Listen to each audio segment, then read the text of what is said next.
Hello, welcome to another Wisco Fanatics Friday night edition. We are back. Simon is actually with us. He took a night off of building igloos to join the show tonight. So we got Simon with us. Just to go out and build more igloos for 2 weeks. So we got Simon live and in the flesh for one night. So we're going to be talking tonight, recapping the Packers Falcons game, and then previewing the Packers Saints game. So we thank you for everybody who is tuning in during the crazy Brewers and Badgers games going on right now. So if you're willing to watch us when these two games are going on, we appreciate it. So Jake, take it away, and we can introduce the show, and then Simon's got our number 3 star, Jake has our number 2 star, Bryant has our number 1 star, and then I have the underrated performer. What's up, Tim? So I suppose we can let Bryant go first since he's got the number 1 star. Oh, I wanted Simon to go first, but that works. I mean, you want to go 3-2-1? We can go 3-2-1. Yeah, have Simon go first because I'm trying to find something real quick. All right, let's go 3-2-1. All right, Bryant's trying to find a stat from 2005. So third star is Devondre Campbell. I think he had a pretty solid game, honestly. Nothing spectacular or anything, but 14 combined tackles, didn't miss a tackle. PFF credited him with 2 stops, and he only allowed 1 catch for 10 yards. So he had a solid game there. All right, anything I had? That's it. All right, that's it. All right, Jake, number 2. Yeah, so we had Jaden Reed. He had a really good game. I actually have a stat for Jaden Reed. I was going to save it for the Saints game, but I'll use it right here. Reed is the second Packer since the merger to have multiple touchdowns in one of his first 2 games as a pro. The other Packer, James Lofton, in 1978. That's a good one. That's a pretty good stat. Yeah, I found like that one. that. I was pretty excited about that one. But yeah, he had a good game. He was dominating on out routes, 2 touchdowns, his first multi-touchdown game, his first 2 touchdowns of his career, obviously. So, yeah, lots of good stuff. Tyler keeps teasing everybody with something he wants to say about Jaden Reed. I got something spicy when it comes to Jaden Reed. I'm going to save it till when I talk about the passing game distribution, but it's going to happen. So I'll hold on to it for that. Hey, Tyler, did you see Tim share an old live from us today? I did not. Dude, I commented on there. I was like, blast from the past, because holy shit, dude. Go check that out on his page. 2021, dude. 2 years ago. 2021, huh? Yeah. We were previewing what was it? Like a Rams game or a Buccaneers game or something like that. I don't remember, but it was crazy. Was it the Alan Lazard puke game? It might be, actually. The day when it was like 934 degrees in Tampa. Tim's been following us longer than anybody else. Tim with the heart reaction. I saw that too. All right, Bryant is doing his best to find a stat about AJ Hawk for some reason. No, it's not about AJ Hawk. So that one was in college, it looks like. But I seen so number 1 star that we have is Quay Walker. It's kind of an interesting one for me because he played so good, but that 1 interception could have, unfortunately didn't hold on to that. But he played really well. He had 17 tackles. I've seen somewhere on the internet, so it must be true, that the 17 tackles that he had was a single game record for the Packers, but I'm having trouble finding it right now. They have like single game sack records everywhere and all that stuff, but for whatever reason, the tackles weren't logged. But yeah, so he played a phenomenal game. He was kind of everywhere, really. So if he just holds on to that 1 interception, it goes from like a phenomenal game to maybe one of the, probably the best game of his career thus far. So I think it still was. Yeah, it would still be close. So yeah, very, very strong game by Quay Walker. I'm excited of what I've seen from him. I know we don't, and I'll reference them again later. We don't hold PFF records or PFF scores like, as gospel, but the first week he was over 90. This last week he was over like 75 or whatever it was. So he's obviously, he's played very well. So I would say if he holds on to that interception, it takes him from one of the best players on the team to one of the best performances in the league for the week. Yeah. And I do think I said this in the I reviewed one of his plays today, the play that he made on Bijan Robinson when they tried to roll him out on a screen when they had Tyler Algier and Bijan Robinson on the field at the same time, and Quay Walker identified it and made a really nice tackle on the line of scrimmage. I said that I believe that Quay Walker was the best player on the field on either side of the ball for the Packers. Yeah. So, hence him being our number one star. I don't disagree with that. So, for underrated performer, I got to pick this week, and I went with Dontavian Wicks.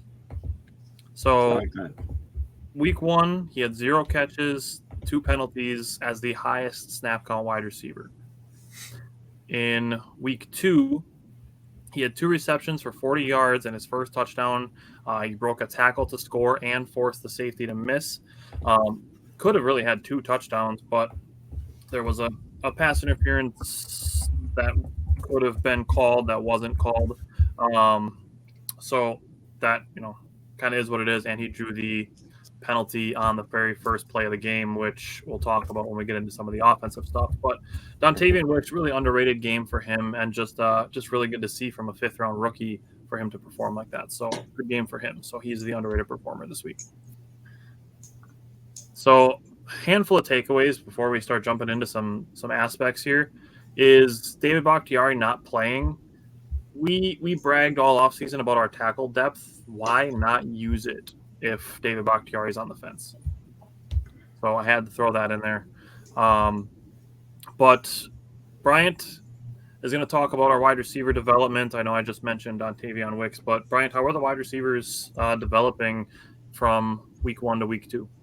Yeah, I mean, more of this. Really, I don't recall any egregious drops or anything in this game.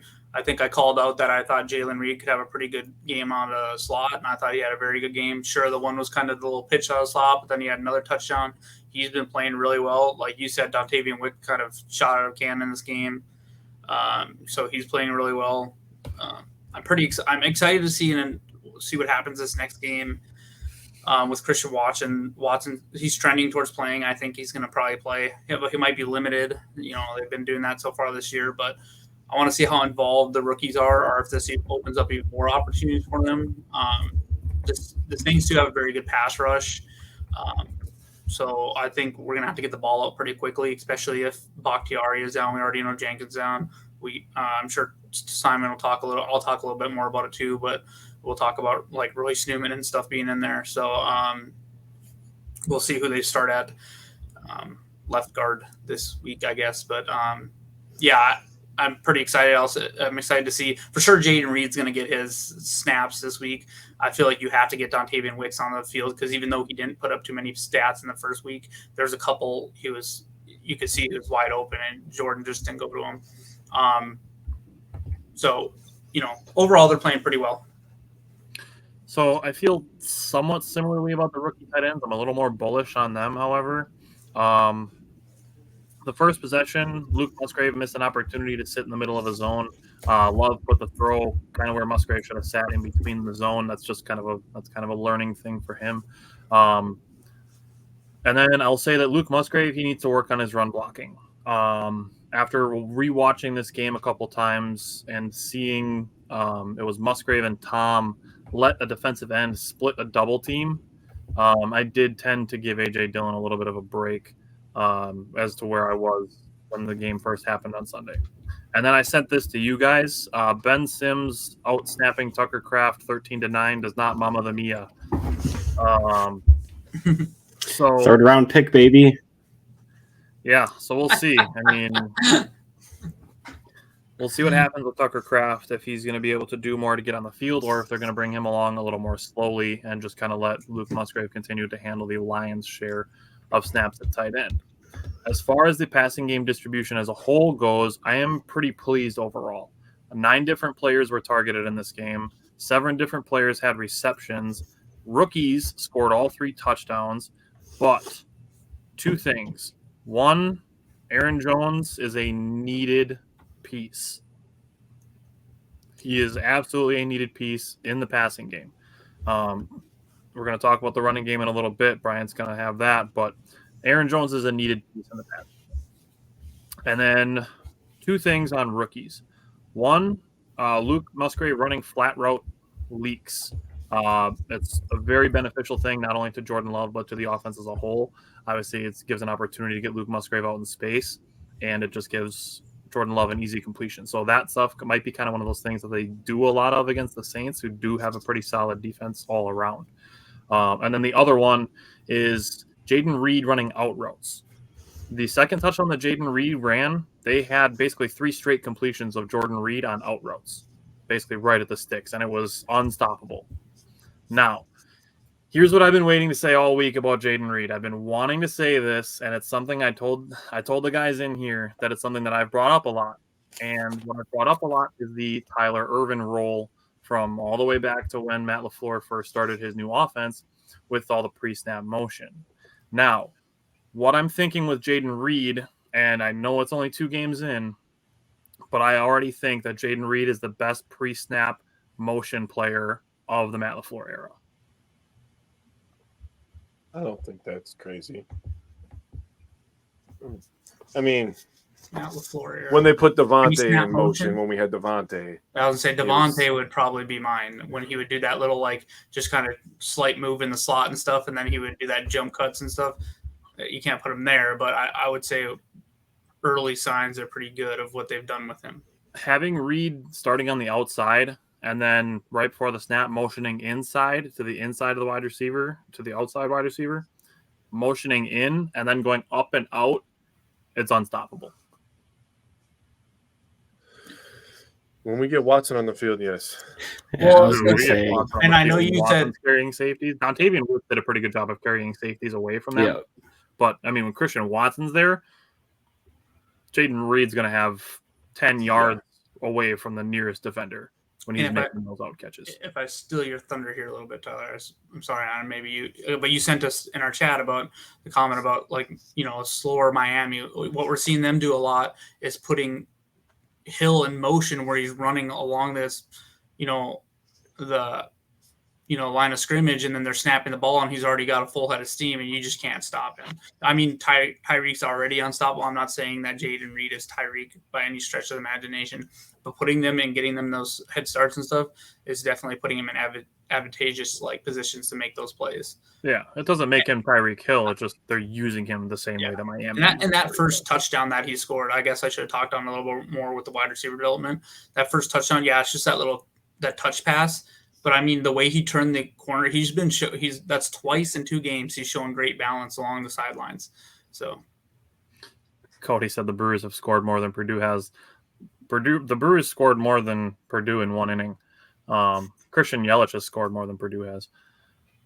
It's true. Well, not anymore. They have 10 now. Oh, okay. Must be nice to be watching the game while you're doing the show. It's called multitasking.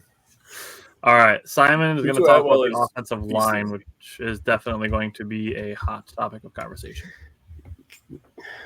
who's doing running backs? I am. Brian. Okay. You want me to I go hope- first? Yeah, I do. Okay. So I want to see what you say first. Oh, Okay, so am I good to go for running backs? Yep, Yeah, you're good to go go. for it. So Yeah, at that's pretty first, good. when we were watching this game, we all wanted to hate on AJ Dillon. And don't get me wrong, he has some blame. He needs to keep his feet a little bit better. But the run blocking was absolutely atrocious for the game, especially from the left side. Like I said, he could have kept his feet some, but he was being contacted right away. I think he was contacted like the first yard. Once again, this is where I said I'm going to talk about some PFF grades real quick. But these are the running games for the 5 offensive running grades for the 5 offensive linemen that played the majority of the game. Royce Newman, no surprise, 47.9. Runyon, 54. Rasheed Walker, 53.7. This one was surprising. Zach Tom, 43.6. The best run blocker of the game was Myers. Maybe we need to run up the middle more. I don't know. But so that's an average. So by PFF standards, 60 is average. The average score for across the board was 53 for that game. So our run blocking was just bad. There was one on one of the AJ Dillon runs to the left side. You see Royce Newman completely get turned around, and he's like pushing the guy into Dillon. And Zach Tom a couple times too. Yeah, it was atrocious. So If you take away Love's longest run of whatever 23 yards, which was a 24. great run, it was awesome to see.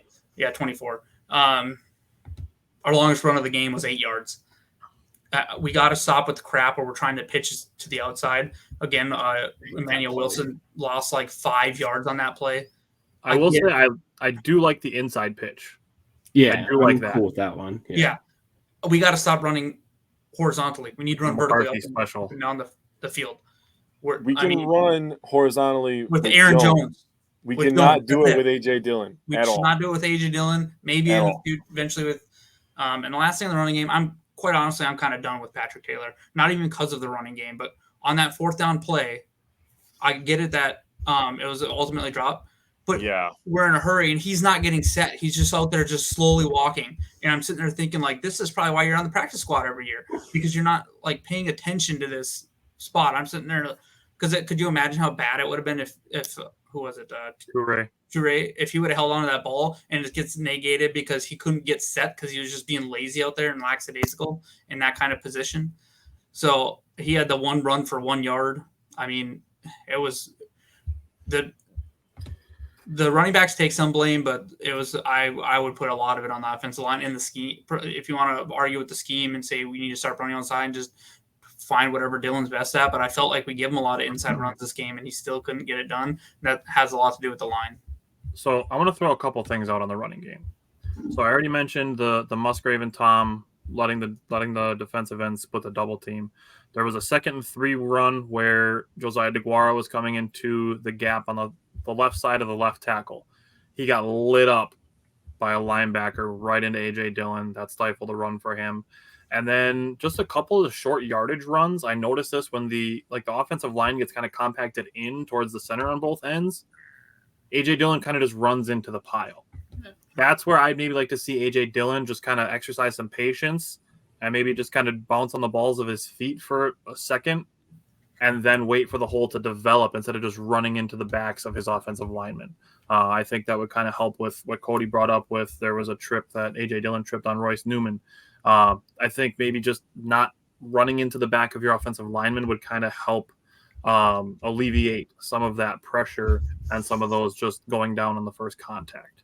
I'm also, as far as running game, I'm also, not that I want it to happen a lot, but I would like them to sprinkle here or there, maybe a better designed. I know we've seen a pretty bad one week 1, a better designed option or quarterback run on those 3rd and shorts, because Love is showing, for one, he's taken some couple hits when he's running the ball and he pops right back up and he gets in people's faces and kind of chirps. He did it this game. Love to see that. Did you see what Matt LaFleur said about that? Yeah, he told, like, he said something to Love, like, hey, maybe, slide there, maybe not talk as much. And Love said, I felt like we needed a spark there. Like, I felt like I needed to do that. So that's good that he's taking that leadership already. Juice. We needed the juice. We needed the juice. There we go. And then, so maybe a couple of design runs on, some 3rd and shorts, or just to show that we might do that. Because look at what Desmond, none of us, we all said, well, at least me, we don't have to worry about Desmond Ridder running as much. I don't know the stats. That might have been his highest rushing game in his career so far. I don't know. I haven't looked. I mean, he did a lot of that in Cincinnati. Well, in Cincinnati, yes, but not in the NFL. In the NFL, I'm sure that he surprised us with worry, that. I got the running stats for you. I wasn't that surprised.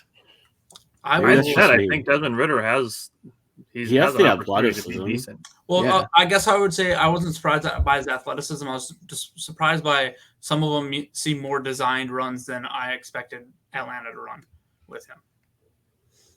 I mean, they were the number one, I shouldn't say they at total. I think they were overall like 6th, but their running back duo that they have, even before they drafted Bijan, was good.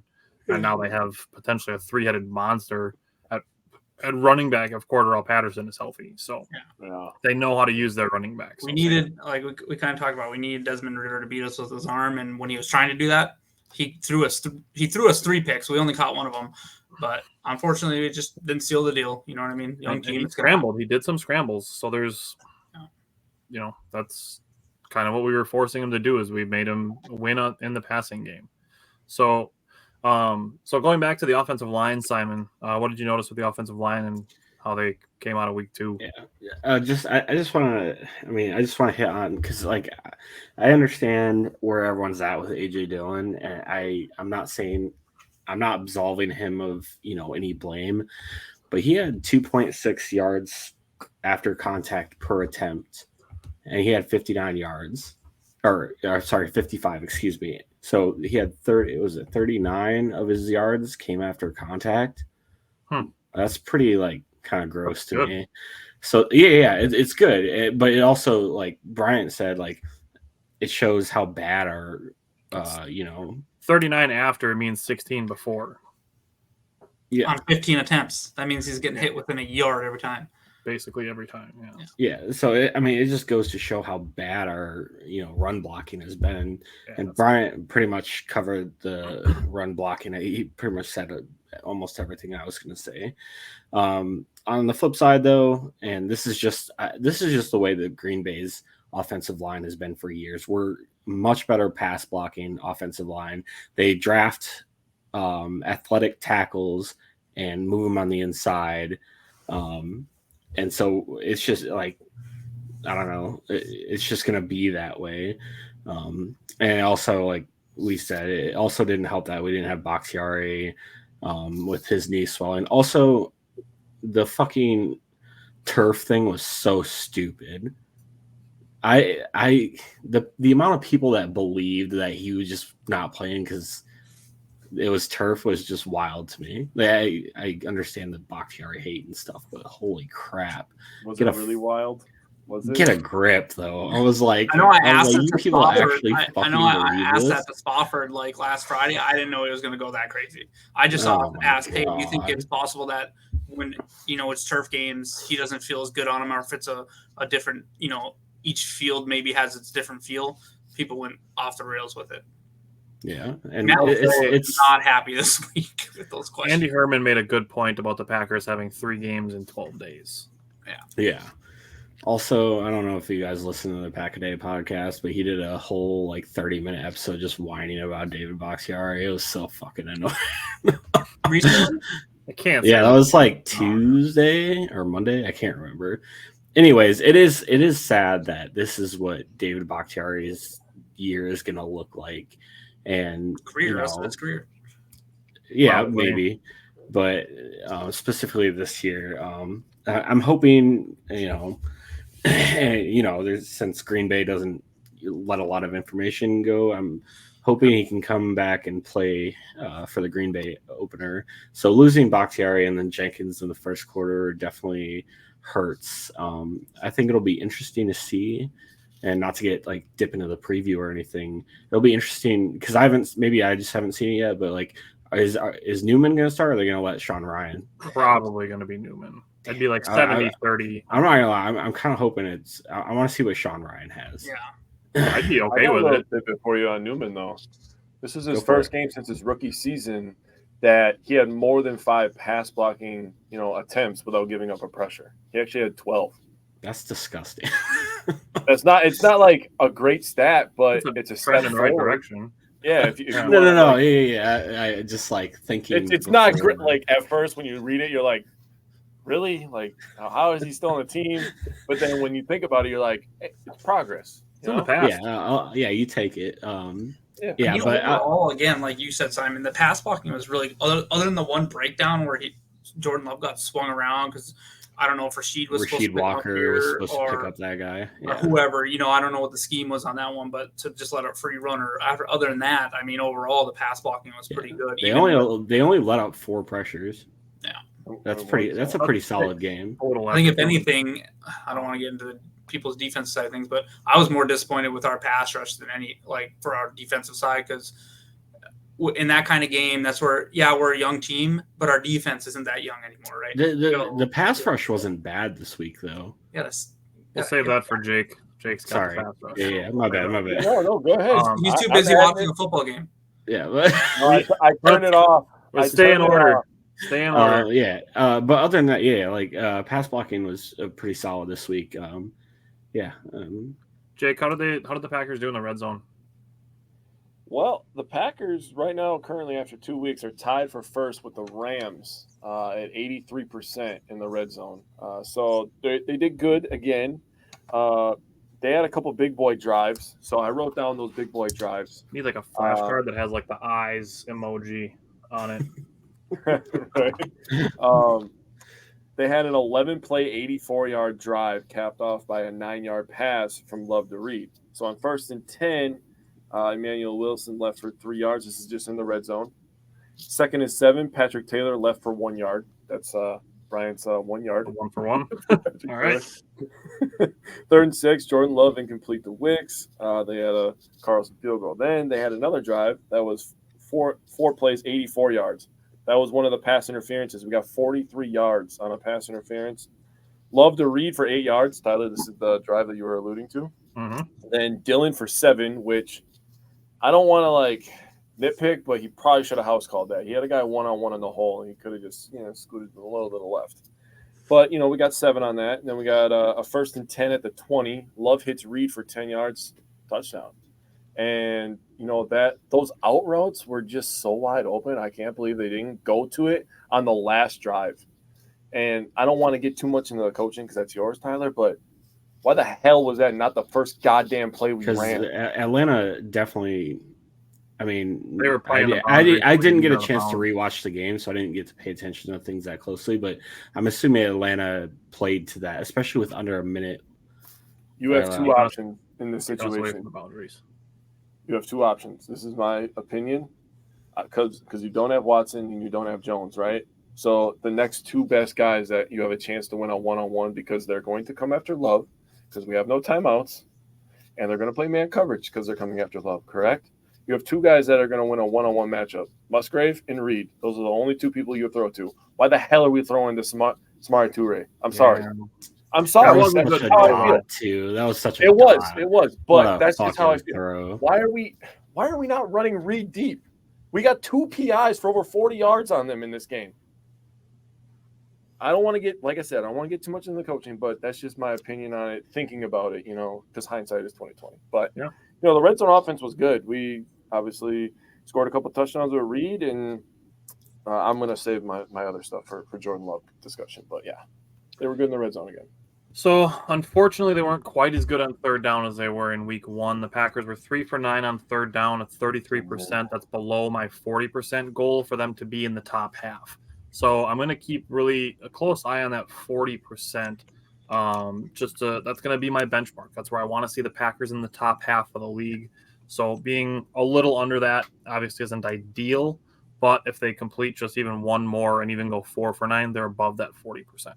And then they're in the top half of the league. So 0 for 1 on 4th down, and we kind of just touched on that Toure throw a little bit. For him to anticipate and put the touch on that pass to put that ball exactly where it needed to be, that was a great throw from Jordan Love. So that could have potentially been, a 1st down to keep the chains moving, and give us a chance at a new set of downs. But that with Patrick Taylor, which ties into Cody's question, who asked what is Patrick Taylor's strengths, he's still a good pass blocker. Yeah. He's a good blocking running back, and he has experience in the system. That's basically what the 2 things are. I was literally just going to say that he survived in the team so long. That's it. So anything else you guys want to say on the offense, really? No, I'm saving all the good stuff for later. Okay. Bryant, what did you notice from special teams? I thought the game was fine, other than the one very atrocious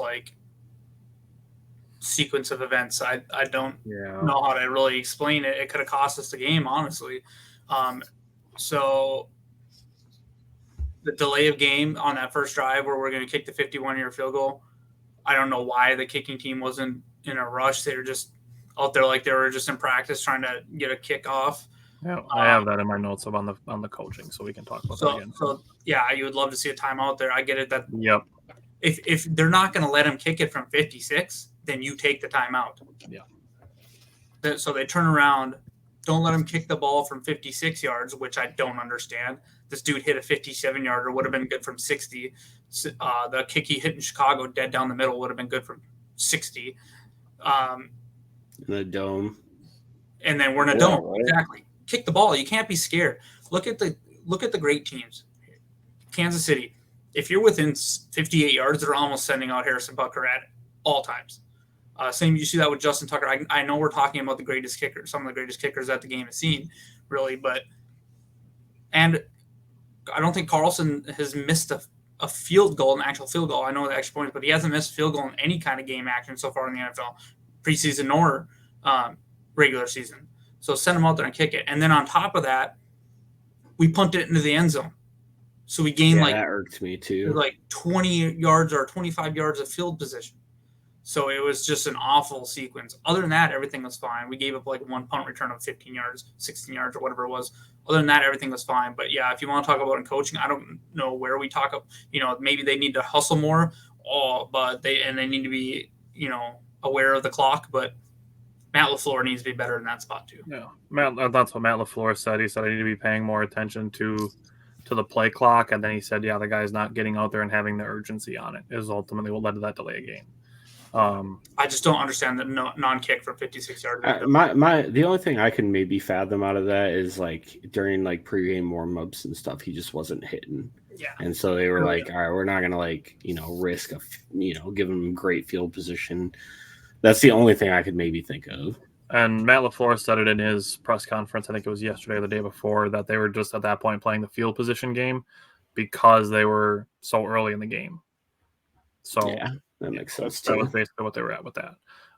Okay, so switching to the defense, Simon, what did you see from the secondary? I think this might have been like Jair's worst game of his career, which is sort of surprising. It's up there. It was not good. Yeah, 5 for 6, 99 yards and a touchdown. Dropped a pick. I mean, and it's not even like an elite wide receiver either. It was like Drake London. I mean, he was a top 10. Good. Well, yeah, but going into a second year where, he didn't even have a catch last week. Nope. Yeah, so kind of a rough target. Yeah, he did have one target. You're right. Other than that, I thought Russell and Nixon both had solid outings. Nixon with the interception off of I think Kenny Clark pressure, I believe, in the first quarter. Douglas had the interception, buddy. That's what I said. You said Nixon. Oh, I'm sorry. Yeah, my bad. Yeah, You're good. Sorry, I'm tired. I was like, can I not hear? Yeah. All right. Yeah, my bad. Rasul had the interception. Yes. But the drop picks, man, they hurt so bad. Yeah. Just to watch, and that could have, this is one of those games where there's just so many opportunities to put more points on the board. And this could, that Jair pick, that was probably going to be a pick six. He had, I think Algier, right? He had He was out running his chubby ass. Yeah, I was like, that was a house call right there. 100%. And yeah, and then Quay dropping 1 2. That sucks. But yeah, on Quay's dude. Huh? Quay, he was up there, bro. Quay walked to a jump though. If you go back and watch it, he didn't need to jump. It's the same catch he made the week prior. In the air. Yeah, will look cooler. Quay's been solid in coverage so far this year. Cody said we can all agree we need better adjustments on defense, but we can't expect a whole lot when they go and sit. By the time they sit, the offense is already off the field. We can't have those 40 seconds. Complimentary ball sucked this game, especially going into the second half. Like, I can't even see the game. They had three and outs in the fourth quarter. Yeah, we played 7 really strong quarters of football, and then we just completely fell apart in the fourth quarter. Yeah, we were up 24-12 entering the fourth quarter. Yep. They scored right before the fourth or whatever it was. So yeah, we played a really bad quarter, but overall, I'm pretty pleased with where this team's at. And so many things had to go wrong for us to lose by 1 point, and they did. I agree with that 100%. Packers football, So it's young Murphy's team. Law. Yep, so young team. So Jake, what about the running defense? The defense against the rush. Well, hope you guys didn't eat before this because you're about to puke it all up. This ain't great, bro. Yeah. All right. So I wrote down a lot of numbers, and they're all very small, so bear with me. 45 attempts for 211 yards. That is a 4.7 yard average. That's gross. So the top 3 guys that got carries in this game, Robinson, Algier, and Ritter. Robinson ran the ball 19 times, 124 yards. That's a 6.5-yard average. He had a 19 long, where he basically took all of the ACLs and all of the ankles on our defense in one play. So that was disgusting. Okay. Enigbari got tripped on the offensive line. That one does not go to Bijan. He did snatch Darnell Savage's ankles, though. Yeah. They both looked horrible. I do not care. I'm not here for the bottom line. You know what? The crappy part about it too now is like it wasn't even he was rush. He had like a long rush of like 60 yards or anything. It was just like 6, 7, 8, 9, just wait. 4. Just wait. Oh wait, my bad. Just wait. I'm getting excited. Algier had 16 carries for 48 yards. He was getting the tough yards. Ritter 10 carries, 31 yards, and a touchdown that we all watched. So I broke it up by wide left, mid right, and wide right. I'm going to keep Robinson for last because you guys are going to be like, what the, right? How do we not just game plan to like stop him because he was doing like one thing? So Ritter, wide left, 4 carries, 25 yards, and a touchdown. Mid left, 3 carries, 9 yards. Mid right, 1 carry, 2 yards. Wide right, 1 carry, 4 yards. So really just that quarterback option where Gary just crashed down, that was the only real run that kind of killed us. But he did have a couple runs that he extended some plays and he got a couple first downs that kind of killed us, right? So then you go to Algier, 3 carries, 11 yards going wide left, 0 carries for 0 yards going mid left, 3 carries for 16 yards going mid right, and 10 carries for 21 yards going wide right. So really he just runs to the right. That's not bad either. Then you go to Robinson. Wide left, 8 carries, 46 yards. Mid left, 1 carry, 1 yard. Mid right, 1 carry, 5 yards. And wide right, 9 carries, 72 yards. Sheesh. You put him on the outside, he's disgusting. So I averaged them all out. So if you add them all up going wide left, they had 15 carries for 82 yards and a touchdown. And mid left, 4 carries, 10 yards. We killed that. We did good against that. Yeah. Mid right, 5 carries, 23 yards. We killed it up the middle. They didn't get anything up the middle on us. You go wide right, 20 carries, 97 yards. That's a 4.8 yards per carry. So on wide left, they got 5.4 yards per carry. So if they went outside on us, we did not do a good job setting the the outside. Yeah, setting the edge. Thank you. Couldn't think of the word. Gotcha. They were getting 5.5 yards and almost 5 yards per carry going outside on us. Unacceptable. Let me throw this out there because I'll go ahead and then I want to throw you. I just wanted to say, Van Ness leaving early because he's great at setting the edge in the run game. That might have hurt us a lot more than people realize. Yeah, Cody brought it up. He said that right side got exposed after Van Ness. Oh. He did come back with a brace on his elbow, so I'm pretty sure he's going to play this week. He'll probably just wear the brace on his elbow. But let me ask you this. Now, I know we're going to get into a play at some point. This is probably going to be the thing we end with because it happened on third down, so we'll save that for later. But just in general, what do you think about taking either a linebacker or a defensive back off the field, not in general, but at times, and going with a 4-man front instead of 2 and 3? Especially against a team that's going to run the ball a shit ton like Atlanta. If we're running a 4-man front, one of the 4 has to be Preston Smith, in my opinion. Okay. I mean, if everybody's on would you put say Preston Smith, Rashawn Gary, and either Lucas Van Ness or Enigbari on the field at the same time? I would do Preston Smith and Van Ness at the same time. Both those guys can set the edge and be DNs. I'm saying three of the 4 of Smith, Gary, Van Ness, and Enigbari. I think Enigbari has to be the one left out in that. Yeah, I agree. I like that. I like that combination of Preston Smith, Rashawn Gary, and Lucas Van Ness. That sounds great. Cody said you need a 4-man if the QB is mobile too. And I'm not saying the Packers need to go back to a 4-3, right. But in certain situations and against certain teams, just calling more 4-man front plays. Just far too many missed tackles. Like you're talking about the right side to Jake. And with everything that go wrong, this is just another one of those plays. If it's made, you probably win. And that's when Savage came shooting up the line on that 4th down run that they did, and he missed that tackle, right? If he smacks Bijan there at that speed that he was at, Bijan's great, but he's probably going down or getting stopped enough to where someone else stops him. And that's just another one of those. Yeah, I know Bijan kind of helped him make him miss, but we just got to make one of those plays eventually in that game, and we just seemed like we could not make a play when it mattered most.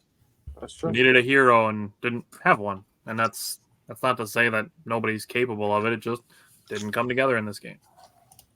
And I said it before, and I'll say it again. This was a complete team loss. Like the Packers lost as a team on Sunday.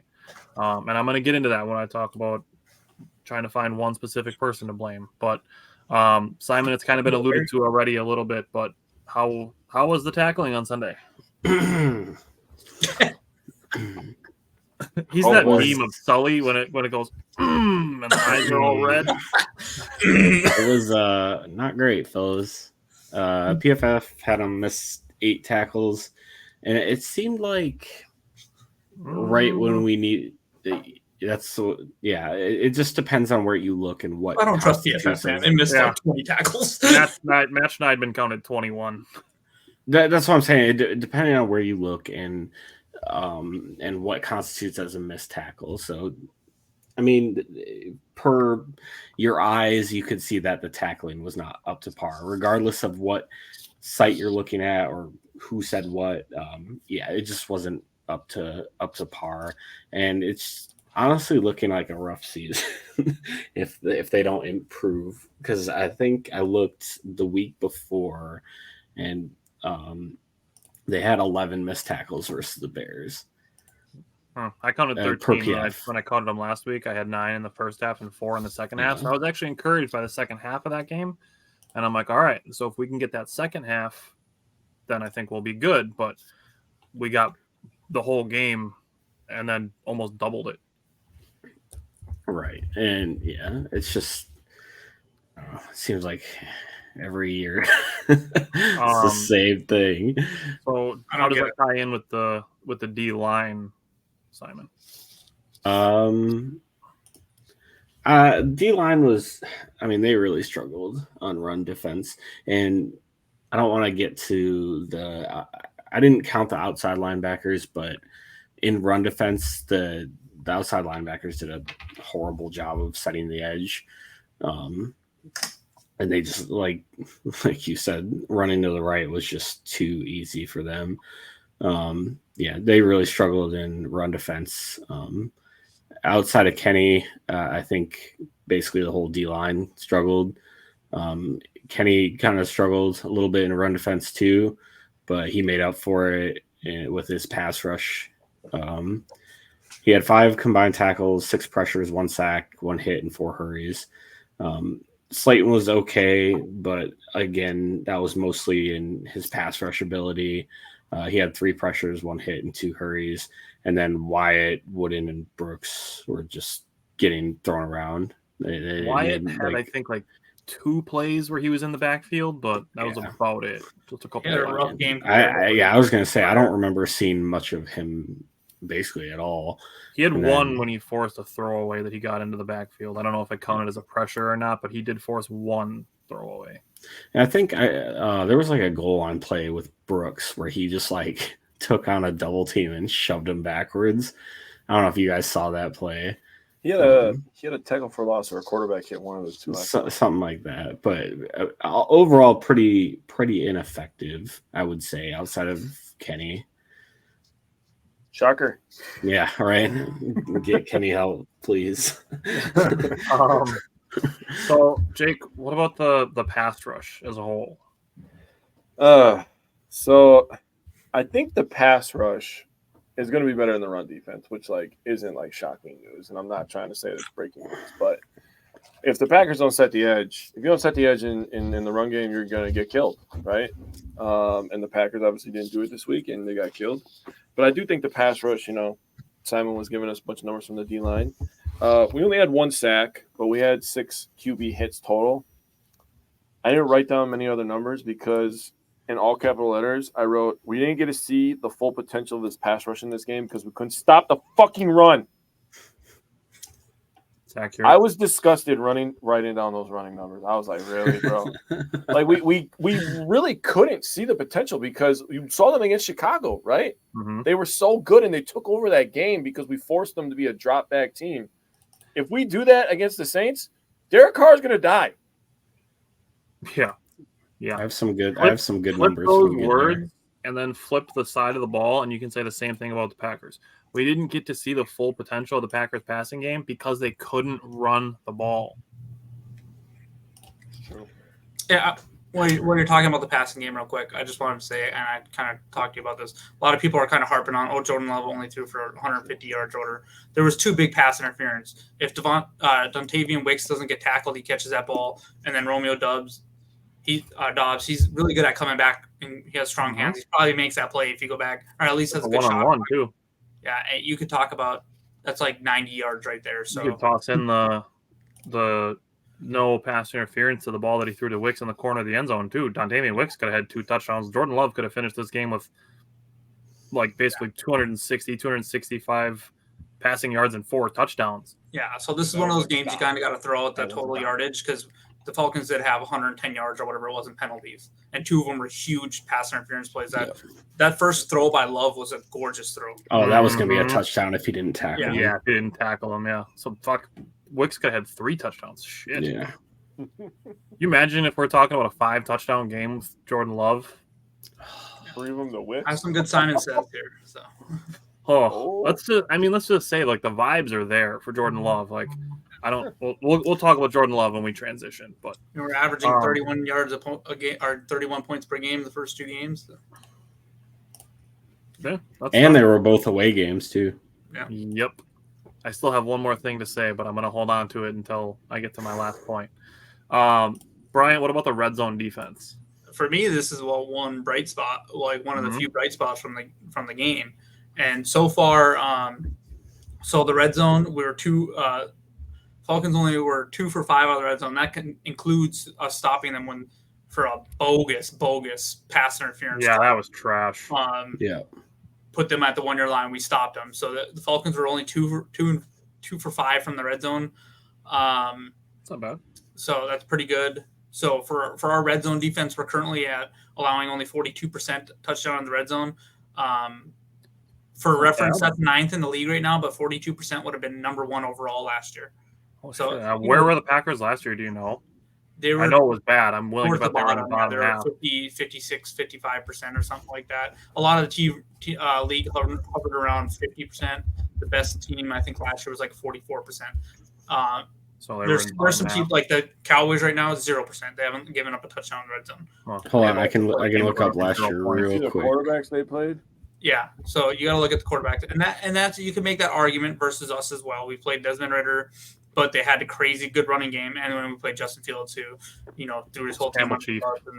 Oh no, we were pretty solid last year, actually. 11th. Okay, 11th. Okay. Oh, maybe I was thinking of, what I was looking at was efficiency earlier, how often we scored in the red zone, because I looked at that. Oh yeah, we were trash last year. That 83% number that Jake gave earlier. But either way, that number, that 42% would be number 1 in the league last year. It's 9th right now because defenses are ahead of offenses. We're only 2 small games. sample size. So, but that's a good start, and it should it could probably continue this week because the Saints right now are like the 3rd worst in the league with only 37.5% in the red zone so far this year. So, not good.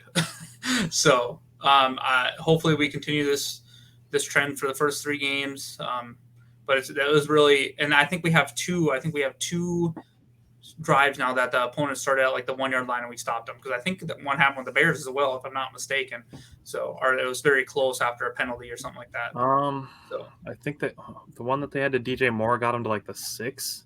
Okay, so either way, like starting within the 5-6 yard line. I can't remember. I thought it was from the 1 for some reason, because I thought we had a penalty and we did the same thing to them.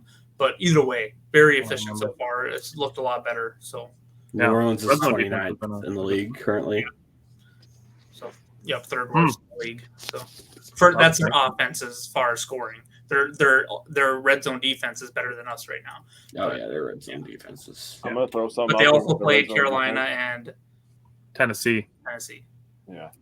Let me throw something out there. The secret weapon for the red zone defense is Rasul Douglas is the freaking tight end, like lockdown. Yeah, dude. He's a freaking monster in the red zone against tight ends for some reason. I don't know what's going on with that, but and the 2 tight ends we've played so far will be better than whatever tight end the Saints put on the field. So Taysom Hill.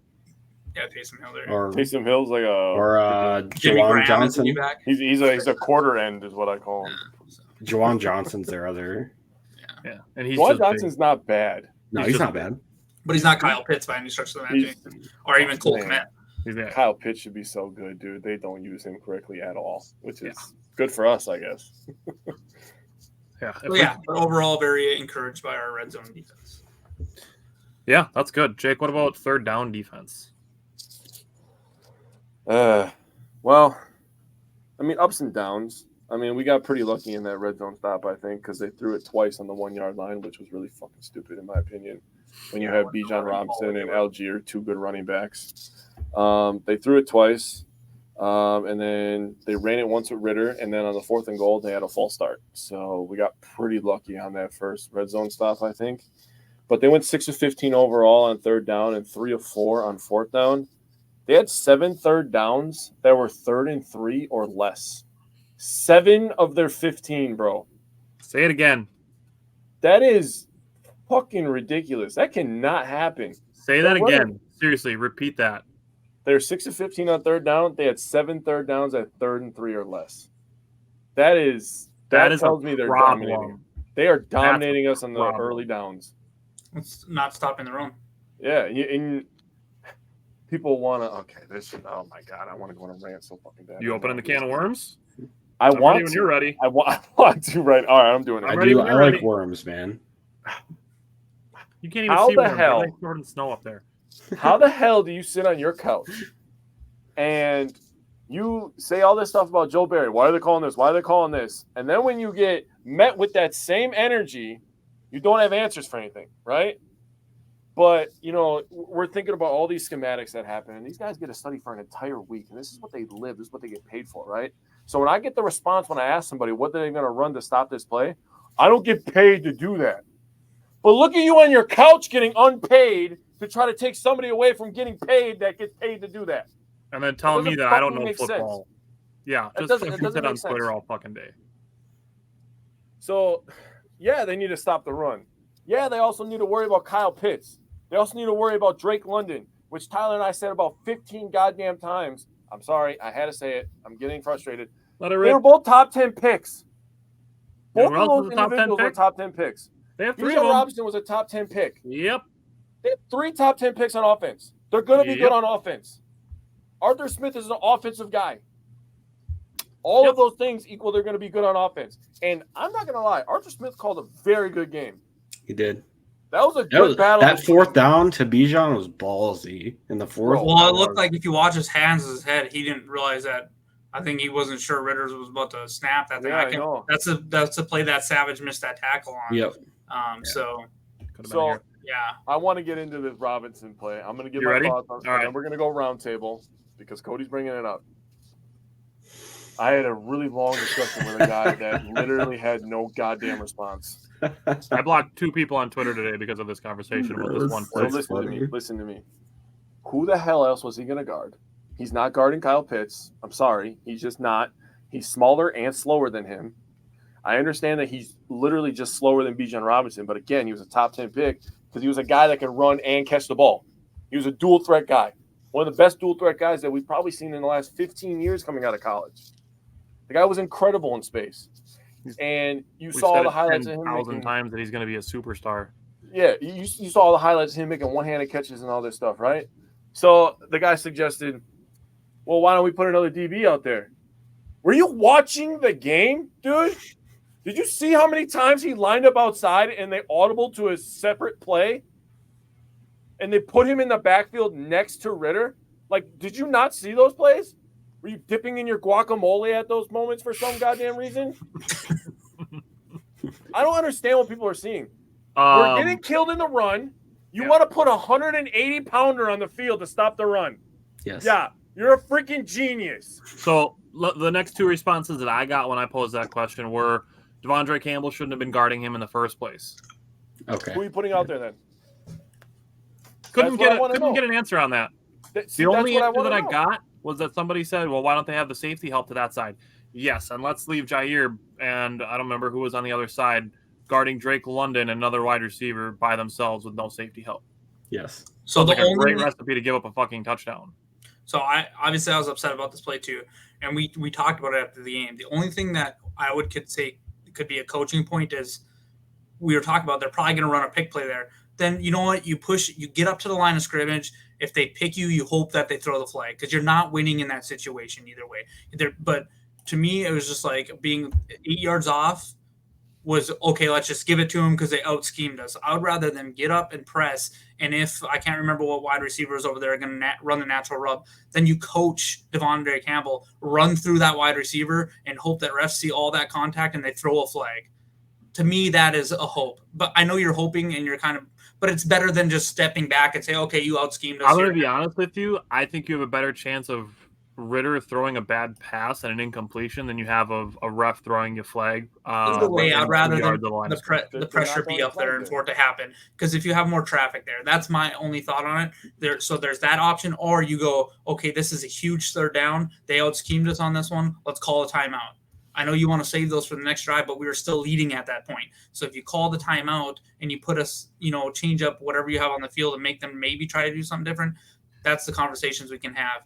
But I'm actually on board with the timeout. I'm on board with the timeout. I'm not on board with you. Like, they're not throwing a flag there. I'm sorry.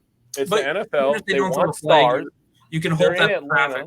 Even if they don't Atlanta's throw a huge market, dude. And Bijan Robinson was a top 10 pick. Even if they don't throw a flag, you can hope that there's some kind of, more traffic collision that causes some kind of. I'm not putting my hope in the ref that they're going to throw a flag. They're not throwing a flag at all. 100%. My thing is if you have Devondre Campbell go up towards Bijan Robinson, he's checking the route and he's running to the outside past Devondre Campbell. And if he gets that sideline, he's scoring a touchdown. I'd rather have it be I know you said he's a great wide receiver, but I'd rather have it to be an over-the-shoulder catch than literally have to be over the shoulder. Darnell Savage was the only safety. He was in the middle of the field. If Bijan beats Devondre Campbell to the sideline, he's scoring a touchdown. What we did was we said, stand up, throw the ball first down, keep going on the drive.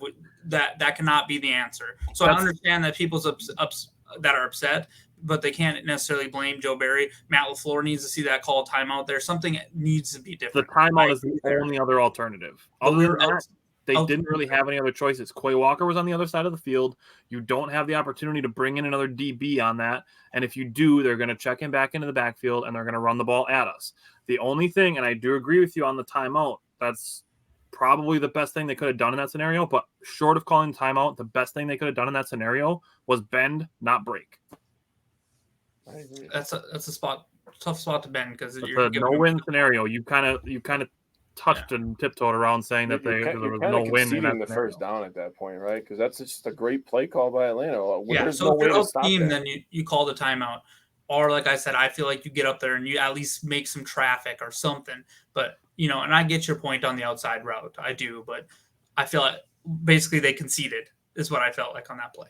They kind of did, and they, like I said, they didn't really have a lot of other options outside of calling that timeout.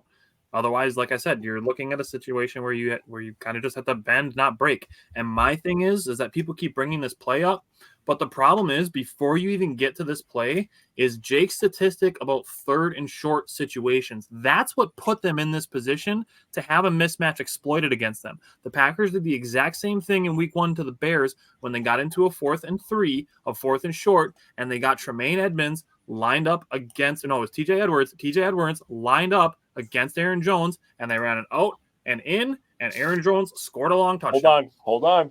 Let me go to Bryant now, okay? Bryant, you said call timeout. Let me tell you something about that third down. The Packers came out in that look. The Bears called timeout. We had A.J. Dillon in the game before that timeout. The Packers, remember, they called timeout. The ball was hiked.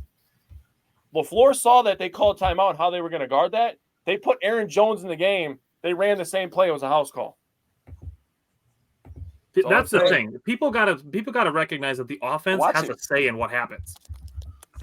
But yeah, you know what I mean. Like, I just feel like it's a no-win situation. It really is. But I feel like we could have done something different there. Obviously, hindsight's 20/20. But for me, it was just like, literally, any one of us sitting here could probably make that throw and make a first down to that guy right there. He's 8 yards off. I'm not even being dramatic. That's a 20-yard throw. All of us can make that. Like, I feel like I feel like we've exhausted all of the the possible scenarios for it, and really there's not many ways where the Packers come out of that in a good spot because of the third and short situations. That puts Atlanta at a major opportunity to exploit whatever mismatch they can get. Yep. So what I'll say is, now we spent this whole time talking about this. My thing, and I've been saying this to people all week, is that blaming Joe Barry for a 1-point loss on the road by a young team is lazy. Now, I'm going to read the email that I got from Mike Spofford when I asked him this question, because I was sick of people going at me on Twitter for it and being like, oh, he's got guys playing 8 yards off. Jair Alexander's playing 8 yards off on the 4th and 4 that he dropped the pick. No complaints there. Only complaint was that he dropped the pick, not that he was playing 8 yards off. So you're only doing it when it fits your narrative. And the fact that people spent all day bitching about this one play out of 78, which accounts for less than 2% of the entire offensive plays, but people got hung up on this one fucking play. So I asked Mike Spofford, unprompted, all I said to him was, hey, Mike, just curious your thoughts on people recycling the old fire Joe Barry narrative. His answer, unprompted, first paragraph, it's to be expected, but anyone who thinks that's the problem on defense that'll fix everything is kidding themselves. It's the lazy critique. Oh my fucking God, I was so excited when I read that. I'm like, thank you. I'm like, this felt like a perfect mic drop scenario for Mike Spofford to say exactly what I've been saying all week. And by me saying that Joe Barry was not the problem for this game does not mean that I'm saying Joe Barry's the best defensive coordinator in the league or he's a top 10 defensive coordinator. I am simply saying he was not in the top 5 reasons why the Packers lost this game. And the 1 3rd and short play where Devondre Campbell was lined up on a running back is not the reason to say that that was the case. So Mike sent me a long email, so you can look at Simon's cat while I read it if you're cat's butt. Something Nice. to look at. So Mike said, my biggest issue with Joe Barry era on defense is you never know what you're going to get week to week. You can get a performance like the one in Tampa Bay last season or the one in Philly. 2 different levels of opponent, yes, but the levels of defensive play run the gamut here. Even within a game, there's Jekyll and Hyde, like the back-to-back weeks in London and versus the Jets last season. First half, pretty darn good. Second half, abysmal. Both games were like that. Miami and Buffalo were the reverse. Tennessee schemed up to shut down Henry and succeeded, but Tannehill gashed them for big plays because guys were freelancing in the secondary. Savage was benched after that game, rightly so. Why do players do that? Whose fault is it? Whatever the case or example, there's something missing in terms of establishing a somewhat reliable level of performance, both from individuals and the collective. I guess what I'm saying is, in an outing like last week in Atlanta, it doesn't surprise me because we never know what we get with this group. To be honest, I thought they got lucky twice holding the Falcons to field goal to keep the score down. With 1st and goal on the 1, the Falcons got cute with their play calls. 2 pass plays. Are you kidding me? Jake called that. And then false started when they wanted to go for it on 4th down. Good job, Jake. Blew it. The later touchdown catch was overturned by replay, but I actually thought the replay review gave the defense a much-needed timeout breather, which is what Cody said about the defense getting right back on the field. And it came back after that to get a sack and force the field goal. Some good fortune there, in my view. But it also has to be noted that coaches can't catch interceptions thrown right to you, and they can't make tackles. Things we said. I did not prompt him on any of these things. Mike said these things himself. Mike literally works for the Packers. He is literally the Packers.com editor. If you are questioning anybody's credibility, you can question his. He works for the team, so I'm going to take his word. And if he's saying the same things we are, then I'm going to take our word. Sorry. We may not have hundreds of thousands of followers on Twitter, but I think we know what we're talking about because we've been doing this for years now. Everybody but Brian, because he sucks. He's the worst, dude. Pretty much. I don't love you the most. This, like, my credibility is better than, or I know more about football than you, but it pissed me off in this situation. So for Mike to validate everything that we're saying, I appreciate it. But and I know this isn't the young team narrative, but how many times did we say that with this being a young team and sure, you can make the argument that this defense should be a more veteran defense, but the fact of the matter is we're very young along the front. Quay Walker is still a young player. We have, what I mean. So we said this coming in, we're going to lose some games that we felt like we should win. We need, sure, we were all inspired after the first week, but even after the first week, I think if you ask all of us, hey, do you think we're Super Bowl favorites? No. I feel like if we can show that we know how to win and we're working towards that with how young this team is going into the next years, that's the goal for this year. I think we lost a 1-point game on the road. We've played 7 out of 8 really good games of football. I think we were leading. I would have to go back and see if we had scored 10 points or whatever by the end of the first, but I think we've led 6 out of 8 quarters or whatever it is so far on the year. Just take a step back and take a breather. Joe Barry, like you said, is not if Ja and Quay catch those interceptions and Bakhtiari Jones and Christian Watson play, that equals 1 point. Okay. It happens. I'll easily call that 13, maybe 14 points. Dude, yeah. So Jaws house calling it, and Quay, we were on our side of the field. That's at least a field goal. Yeah. That's at least 10 points right there. And then you add Aaron Jones and Christian Watson to the offense. This seemed more like a game of what could go wrong, what did go wrong in the fourth quarter, and we just couldn't make that play. So it is what it is. It happens, right? So still more to this email. Mike's a real one for this.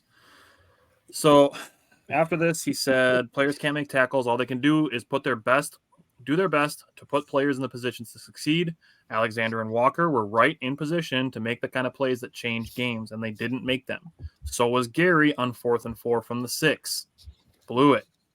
Make any one of those 3 plays, and we're having a different conversation. Missing those opportunities is what gets you beat in a thin margin league. Same for AJ Terrell in the fourth quarter, but the rest of his team made that one go away in the final analysis. He said, as an aside, why is Malik Heath being targeted on a 3rd down on a 3-step drop when covered by Terrell? Yikes, but I digress. He said, to answer your question, fans are always going to want coaching changes when certain things go wrong, but it's never that simple. Coaches carry a certain level of responsibility, but not all of it. It's called professional football, which means the players are professional too. I know it's a cliche to say there's plenty of blame to go around, but just because something is a cliche doesn't mean it's not true. I said more than you bargained for, I'm sure, but the short answer to your question is the Packers have to play better and they have to coach better. One is not going to fix the other all by its lonesome. So can I add 2 things real quick here? Is one of them going to be that Mike Spofford's a really fucking smart guy? He's awesome because he says things that I say. So, first of all, I want to say there was a tweet that Tyler pointed out to everybody by Ryan Woods, I believe it was, right? Ryan Wood. About all the players kind of getting together and talking about things that happened. Okay. Also, I love player-led teams. So hearing stuff like that makes me feel good. And secondly, the one thing I think that I'm disappointed about from this game, and I know that we're beating up on everybody a little bit, is I want LaFleur to take the damn training wheels off, dude. Like, this is like week 2. I know. If we're having this conversation in week 6, I'll level with you, but I'm not trying to like go crazy or anything like that. But dude, we want to see Jordan Love unhinged. Okay. Yeah. I don't want to see Jordan Love get brought along like he's a legit rookie because he's not. Okay. I know it's his rookie season, like starting, I guess, but he's been in the league for a couple of years now. No more training wheels. Don't call none of that safe bullshit. Let's go out there and sling that son of a bitch, dude. Come on. Let me throw out 2 that he doesn't have 2 of his biggest weapons in the passing game. Not that I'm using it as an excuse, but I'm just trying to offer. It limits the potential of the offense. I guess. Yeah. I think it limits the playbook a little bit too, especially when you're talking about deep balls. Paul agrees he'd like to see LaFleur be a little more aggressive. But the last thing, I think that's nobody has brought this up. Nobody in the Fire Joe Barry discussion. Nobody on our panel. Mike didn't bring this up. Who is the Falcons defensive coordinator? Is it Dennis Allen? Oh, wait, no, I'm thinking of the Saints. I'm getting ahead of myself. I have no idea. I don't know. I don't really pay attention. Jerry Gray. Oh, yeah. I forgot about that. Last year's Packers defensive backs coach. You think he might know a little bit about what the Packers do defensively? No. That's a good point. Nobody brought that up this entire week. I saved it for today. Yeah, I didn't think that was a good one, dude. That one was good. That was good. Pat yourself on the back for that one. That one's as good as your Brewers prediction for this year with all the rookies. Yeah. I missed it. What was the Brewers prediction? I said the Brewers were going to go full youth movement and call up all their rookies. Oh, Bro, hell he yeah. literally called what was going to happen this year, Yeah. which was literally the most amazing thing I've ever seen with a baseball prediction. Hell yeah. All right. So on the coaching, Bryant touched on the letting the play clock run out on what would have been a 52, 51-yard field goal, turning it into a punt. Early in the game, Matt LaFleur said he made the decision that they were going to try for field position. Overall, I think Daniel Whelan has been pretty good as a punter, but that one in that situation did end up going into the end zone, which hurt. No unsportsmanlike conduct penalties. They had the 115-yard face mask, but other than that, no unsportsmanlike conduct penalties. No pushing after the plays, no pulling people off the pile. So that was a good thing as far as coaching goes. Getting a lot out of Dontavian Wicks. None of us had projected that Dontavian Wicks was going to be leading among the Packers leaders at wide receiver snaps. So for him to be playing pretty well is, I got to say, it's either Dontavian Wicks was an absolute steal or the coaches are doing a good job with him. I think a little Now, both. I agree with you. I do think there is a scenario where the Packers are still a play to their competition team. And the Falcons, I think, are kind of in the same tier as the Packers are. And when you factor in that this game was a 1-point game and the Packers playing 3 very good quarters and 1 bad quarter, these are all hallmarks of a young team. And I'm going to beat this dead horse probably another 1,000 times during the season, but the Packers are a young team. Now, the last thing I want to throw out with coaching is, and I'm a little surprised that Brian didn't bring this up with the special teams, but Keyshawn Nixon, my guy, if it's in the back half of the end zone, take a knee. No. If it's in the front half of the end zone, bring it up. I like him taking it out. I'm fine with it. Not from the 109 I don't like when you're yard jumping line. the 109, kick I'm all if you're for it. taking it out. You can do it. Full send. I think I talked more about it week 1 because he was like, when you're jumping to catch the ball at the end zone, take it out. Yeah, from the 109 yard line. Yeah, take it. And then the one that he doesn't take out, I think, is the one right before half. Was that this game where he just lets it hit the end zone, then we go and take a knee? I'm like, dude, that's the one you take out. Yeah, that's the one you take out. And Dude, that was the one where he screamed the F word. Yeah, and he probably got instructed, do not touch the ball. For us to kneel, though, maybe he was mad. Probably don't risk getting hit. I have a feeling like they kicked it away Or a from him. turnover. That's why he was frustrated. So yeah, but no, I think that's something that at least if you do it once and the coverage is good, like maybe say, hey, on the next one, like a 2-yard cushion, if it's that far back, just take a knee. If it's still in the front, say front 7 yards of the end zone, then sure. But if you're having to do the Auburn, Arizona, where he catches the missed field goal and you're catching it on the 109-yard line, I'm like, I get that Keyshawn Nixon is great in the return game, but it puts us behind a little bit. You know, we're talking 6-7 yards when he doesn't get it out to the 20-yard line. Even. you know he's going to take it out 8 yards deep now this week and take it to the house. Yeah, and that's fine. If he does it, I will be like, all right, his leash is longer. So, but yeah, I mean, to see him not get to the 20-yard line even twice in this game was a little bit of a disappointment, I'll say. Other than that, didn't have really a lot of problems with the coaching. Like we talked about Joe Barry, so we'll leave that at that. So time of possession is the last thing, actually, and consistency is another thing I want to bring up. But time of possession, Atlanta had the ball for over 36 minutes. The Packers had the ball for less than 24. This goes back to not being able to run the ball. That's where a lot of the time of possession things come in.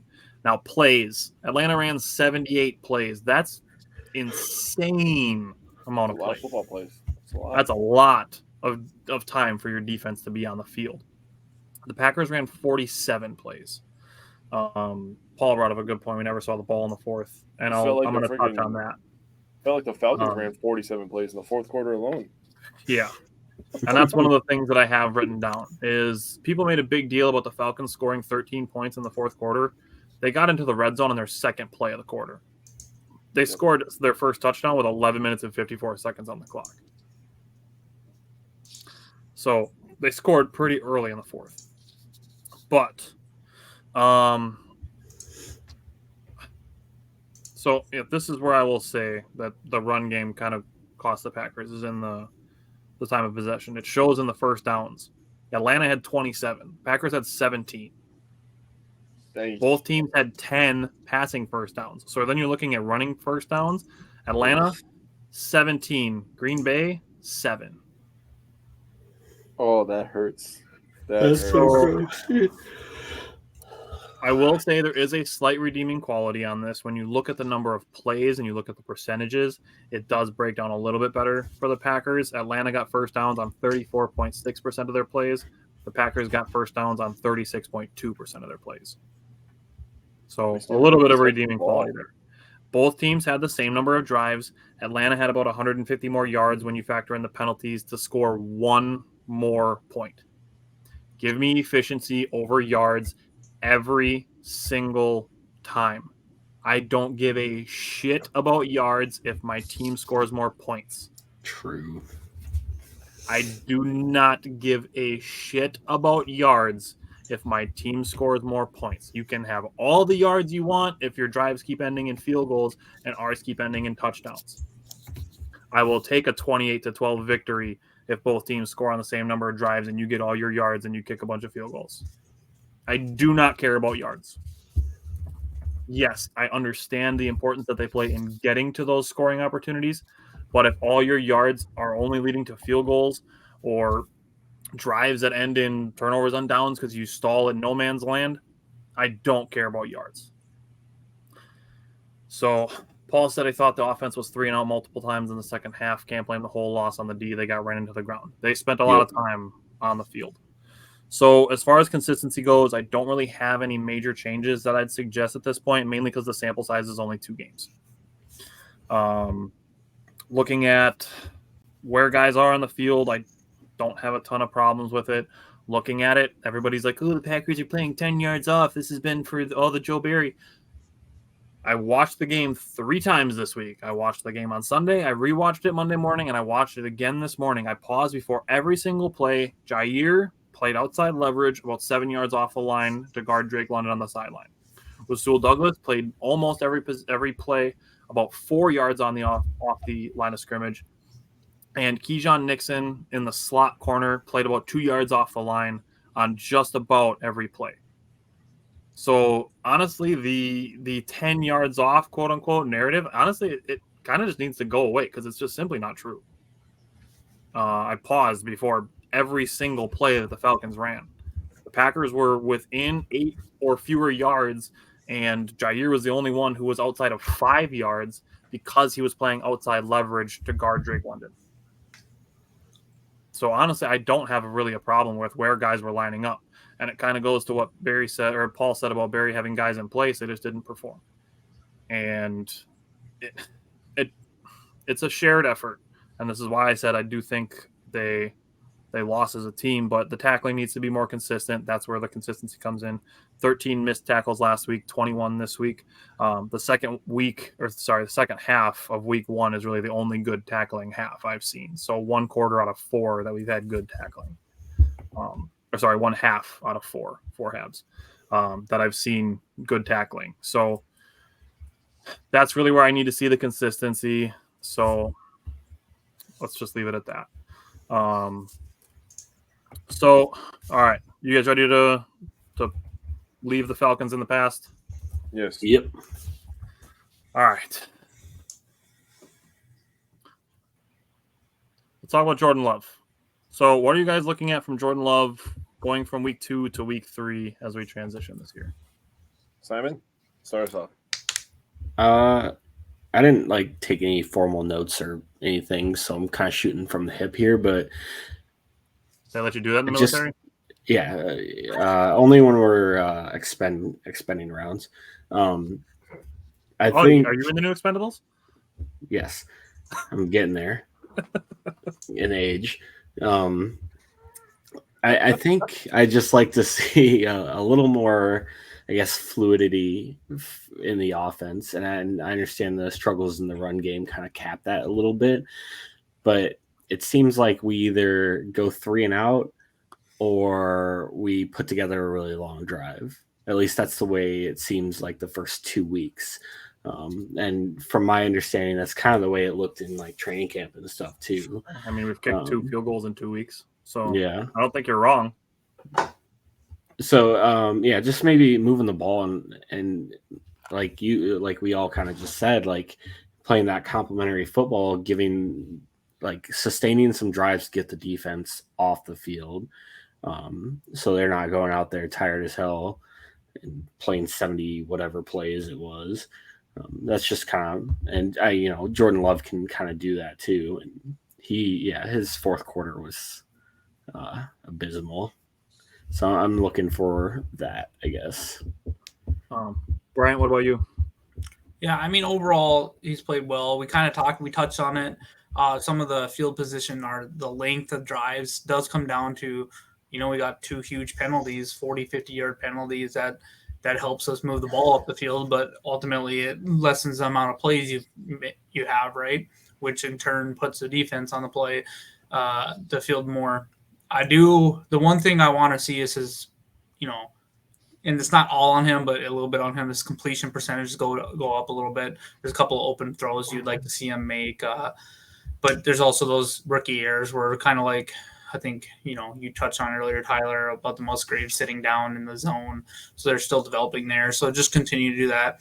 I've been extremely impressed with, knock on wood, but the way they've been protecting the ball. I think our only turnover on the year was a turnover on downs, something like that. So we do not have a turnover yet. So yes. Yeah. The only fumble that happened, Jordan Love just dribbled it and turned it into a 50-yard pass play. Yeah. So the way we've been protecting the ball is outstanding. So I really like that. I don't know that we've really have training wheels on because we did take some deep shots. I'm just really excited to see what happens with Watson with the speed out there. Hopefully he plays. If we can get Aaron Jones and Watson back this game, that's huge. So even it doesn't have to be deep shots. We've seen Christian Watson take a 5-8-yard completion and house it. So those end arounds too. That speed is just going to open so much for Luke and for Jaden and Dobbs in the slot and different positions.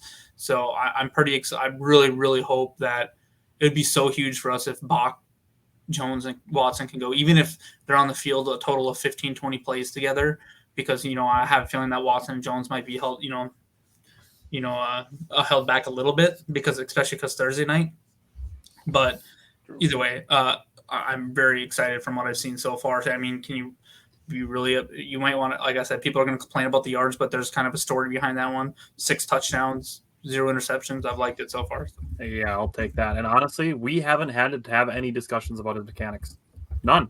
We've had to have no discussions about his mechanics. His footwork is great. His throws on the run, very, very good. His eyes to manipulate DBs. He's really only had one turnover-worthy play, was the one that he threw towards Malik Heath that AJ Terrell dropped. That's the only turnover-worthy play that I've seen from Jordan Love. One more thing. There has been a couple plays each game where if he held on just a half a second longer, there's a huge play out there. Mm-hmm. I don't know if you guys seen the one where it was a crosser and Romeo Dobbs, it ended up being incompletion, but Romeo Dobbs came open. Probably would have been a touchdown, to be honest. It would have been a huge game. So just to see those a little bit more, and I'm sure we all watched the QB school and he explained it really well. So, but as Love gets experience, he's going to see, okay, that guy's back is turned. There's no way he's turning in time to get here. And that ball's going to, in the future, that ball's going to Dobbs instead of, I think it was Dontavian Wicks. So I think it was Reed. Okay. Yeah. Oh yeah, the one that went over his head a little bit. Yeah. Well, I mean, that was really the only bad read that I saw from him was missing Dobbs, and like I said, the only with one turnover-worthy play. The one that I saw people saying that he underthrew to Dobbs on the pass interference, he got hit as he threw. Yep. So that's where I see that one being underthrown. He did have a couple overthrows, but overall, I'll say, I'll take, like Bryant said, 6 touchdowns, no interceptions. And then he had the missed call on 4th and 1. That was just him. He admitted to that one. He called the wrong check. So that's, a young player making a mistake. That shit's going to happen. The butt stumble. So, but I mean, for any throw that he missed, he made one just as good or better. The flea flicker play to Dontavian Wicks to open the game. If Dontavian Wicks doesn't get tackled, that's a touchdown. Yep. On the first play. And then the other one that he threw to Wicks in the corner of the end zone was an absolute dime Wicks had his left arm held by Terrell. Didn't get called. I don't think Dontavian Wicks, It's not a gonna get fifth-round called. rookie, is going to get that call against AJ Terrell. I don't think that's going to get called in any capacity. I think If- that's just a vet move by Terrell. Honestly, good play by him. Yeah. One of those ones that Maybe we've seen some foreshadowing because I think it was like 2 weeks ago. Jordan Love was asked about Watson's first play the year prior where he dropped it, and he said, "I think he'll make the play this time." And maybe we take a 75-yard shot to Watson. that'd be fucking That'd be awesome. sick. But that throw to Wicks, that's one of those ones where you see them doing the things at family night and in the preseason, and where they're throwing the balls into the net. That's Jordan Love putting the ball in the net. Yep. So, Jake, anything you want to see from Jordan Love from week 2 to week 3? There's really nothing to complain about, like you guys have said. I'll just add in that he's tied for first in touchdowns, like we've said, 6 touchdowns, and he leads in rating. So really, can we complain about him? No. Did he have a fair shot last week? No. He's played 2 games on the road, like we said. He was without one of the best left tackles in the league, one of the best left guards in the league left.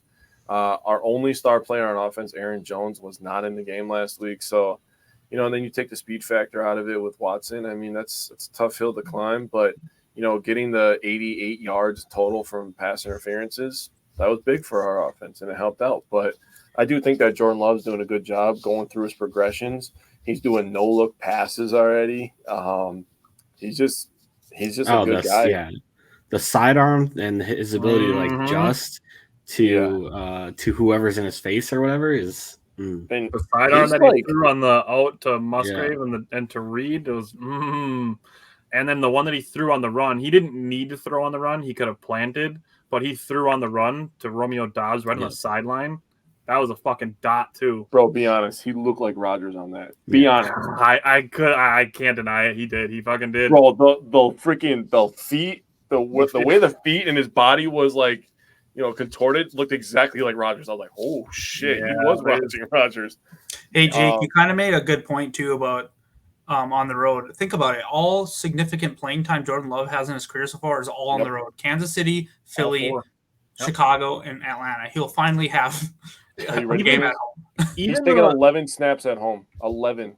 Even the Minnesota game last year where they got into the end of the blowout. That's in Minnesota. Dude, he hasn't had a lot of time at Lambeau, bro. Like, let the crowd get behind you with the defense, feel energized. After you make a big time throw, like a 35-yard throw right over the middle to Romeo Dobbs, and you hear the crowd like cheer for you, that's going to be a completely different feeling for him. And hopefully we can start a little bit, faster. There's going to be nerves for sure.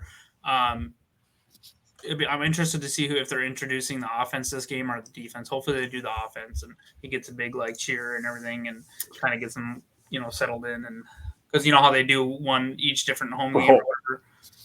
Bro, imagine him running somebody over on a 24-yard run in Lambeau. You want to talk about giving the team the juice, bro? Yeah. Woo-hoo.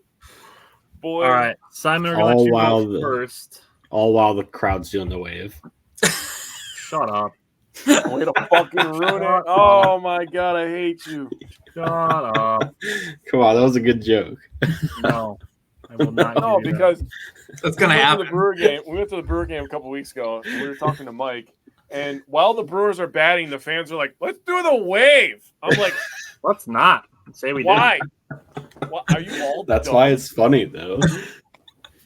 Okay. Down in the top of the 9th inning when our pitcher's going for a complete game. If I ever go to a game with both of you guys, I'm going to be that asshole that stands in the middle of both of you. And it's like, all right, guys, let's do the wave. Railing, and I can push you over the railing. I don't know this, dude. No, I'm just standing up to do the wave, and I bump him over. Come on, Jake and Tyler. Woo! Oh, shit, I'm so sorry. I accidentally spilled my cheese sauce on you. It's okay. I like that. What? I didn't need to hear that. All right, moving on. Sorry. All right, Simon, talk about the offense, what you're looking for in week 3. Oh, Looks man. on you. I like that.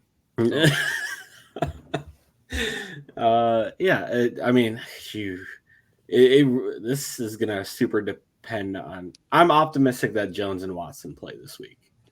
I really practicing today was encouraging. Yeah, definitely. And I feel good about Jones just because I thought he was going to play last week, to be honest with you, because when he tweaked his hamstring on that run, he even said it like it wasn't a big deal. But either way, young offense. Saints have a very veteran, really good defense. I saw something that said they hadn't allowed more than 20 points since week 9 of last year. Shh, I'm going to bring that up later. Damn it, sorry. I have that written down. I even have the team with the record. Oh, okay, my bad. Yeah, and this the offensive line is really. I think this will be a true test. Obviously, depending on Bach, but and whether or not they play Royce Newman or Sean Ryan, probably Newman. But Cam Jordan, Carl Granderson's having a good year. Yeah, and then their secondary's just as good, if not better, than their pass rush. And so far, they've only allowed 1 touchdown through the air, and I think it was over like a linebacker, like some score. Okay, to be fair, they played 2 teams. Yes, that have I understand. Very not good offenses. That's fair. To be fair. So yeah, they're definitely gonna have their work cut out for them, but I feel good. Like we were just talking about us being in Lambeau, Jordan Love's he's gonna feed off the crowd, and I love the young receivers and how they're playing, but I'm pretty optimistic. That's fair. Bryant, what about you? What are you looking for from the offense against the Saints? So, talking about the run game a little bit. So the Saints, yeah, they've only given up 102 yards a game, which is like middle of the pack for rushing, but they're also giving up 5 yards per carry. So if we want to get the passing game going, we need to get the running game going. I know, a lot's going to be on our offensive line. Did they pick up something maybe they're doing wrong, or talk about footwork or something during the tape and the review? We'll see if Bakhtiari plays for whatever reason. We kind of talked about it. We're more so athletic people. We just need to figure out where we need to run the ball against this team and continue to pound it, because that's what everyone does against us, right? The wide right. Shut up, son. That's just a new phrase now, is we're riding the white. I don't know if that means you're running on the hash marks or if you're running towards the outside, but roll with it. Riding white. That's Sam's motto. Yeah. Oh my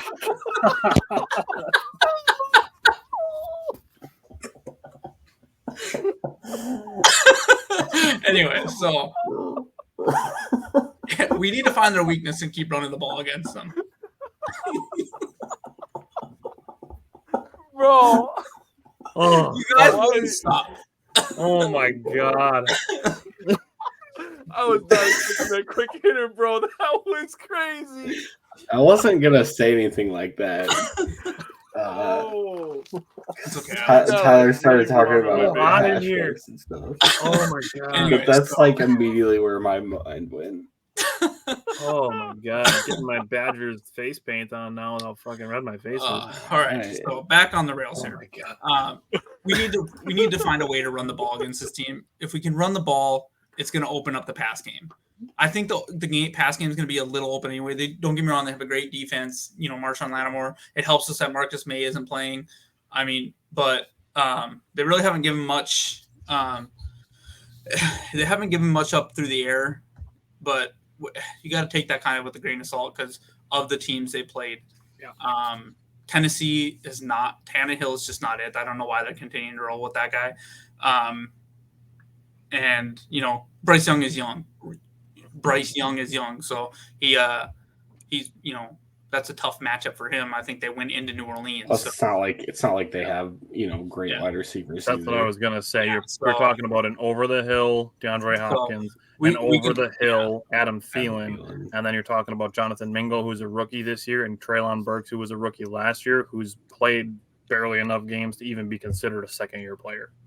So, but yeah, I know they've only given up 1 touchdown all year. They have like 7 sacks on the season. So, for offense, I'm just looking for us to get the ball, running the ball, and that should open up some pass game for us. Jake, what are you looking for from the offense? So I got a few things here before I get into this, but the Packers have won 10 straight home openers. It's a long streak in the NFL. Nice. The Saints have the NFL's second best road record since 2018. They are 30-12 on the road, so that's pretty damn good. Wow. The leader in that is Kansas City. No shock there, 32-9 since 2018. The Packers in the regular season since 2018 have a 27-6 record at home, so that leads the NFL. So a couple things, strength versus strength, right? Simon brought it up earlier. I'm not going to take the whole stat. I'm going to let Tyler have some of it here, but the Saints have held 10 straight opponents to under 20 points per game. That's the most since the Patriots did it 11 times. The last team to score 20 points on them was the Ravens, November 7th of 2022. So it's a tough task to score points on this team. They really get after it. So the thing that's really going to be important in this game, I'm kind of getting ahead of myself here, but the offensive line versus their defensive line, right? So Simon brought up Granderson. They also have an 8-time Pro Bowler, Cameron Hayward. If you haven't heard of him, he's pretty damn good too. We're going to have one or two of our best offensive linemen out of this game. The offensive line versus defensive line is really going to win this game. And now to go to Bryant, who brought up a great point. Marcus May is going to be out for this game. The backup at that position, his name is JT Gray. I had to look this up because I had no idea who the backup was. He has one career pass defense in 6 years. He's appeared in 68 games. Damn. That's gotta be Attack him. Gotta be special teams. So what you're saying is He's the backup. what you're saying Yeah, is this is going to be his 69th career game. Hey, It is. nice. Tyler, what do I keep saying, bro? The 69s find us, bro. It just happens now. The universe is like, here's all of the 69 stats. He did say that on Wednesday, to be fair. They always find He was us. talking about the Badgers having a 6.9 yard per carry, and I chuckled, and he's like, see, they find us. Oh, I'm telling you, dude.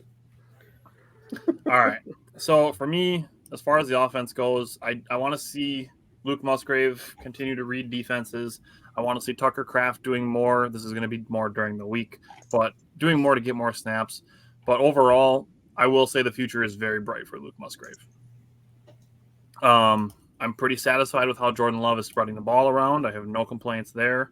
I do think this isn't any of my Simon Says or anything, but I do think Jordan Love is going to have more passing yards than anybody has against the Saints this year. You're looking at 188 and 153 in the first 2 weeks. I think Jordan Love's going to be ahead of both of those. And then I just really want to see Jordan Love keep making good decisions and not turning the ball over. Like I talked about before, I think he's only had one turnover-worthy play this season, and it was late in the game. So other than that, I'm really just aiming for the Packers to be over 40% on third downs. That is really what I want to see. It's still pretty early in the season, so whether the Packers are closer to the 60% they converted against the Bears or the 33% from last week, we will see as the sample size continues getting bigger, but I want to see the Packers over 40% is really where I want them. So let's move forward into defense. Simon, what are you looking for from the Packers defense? I think this is a pretty decent game for them to maybe get some I can't word right now. For them to prove that they can defend the run. Kamara's out last game of his suspension, so we won't see him. Unfortunately, and I know this sounds kind of bad, but I like watching Williams play, and he's still one of my favorite players, even though he's not on the Packers anymore. All-time great dude. Yeah, all-time great dude, definitely. He's I love his picture he took this year. Have you seen it? The wide eye. Yeah, it's like, wow, he looked like a psychopath. So it'll be Keandre Miller. That one too, like he does in some of his intros. Oh, yeah. There'll be Keandre Miller, rookie. Tony Jones got brought up from practice squad, and I'm sure they'll find a way to get Taysom Hill a couple rushes. He had 75 yards last week. We prepared for him for a touchdown, and Packers Twitter, just a meltdown. God. Remember when he was on the Packers practice squad in 2018? Whatever the hell it was. God. Dude's 35 years old, earning $12 million a year.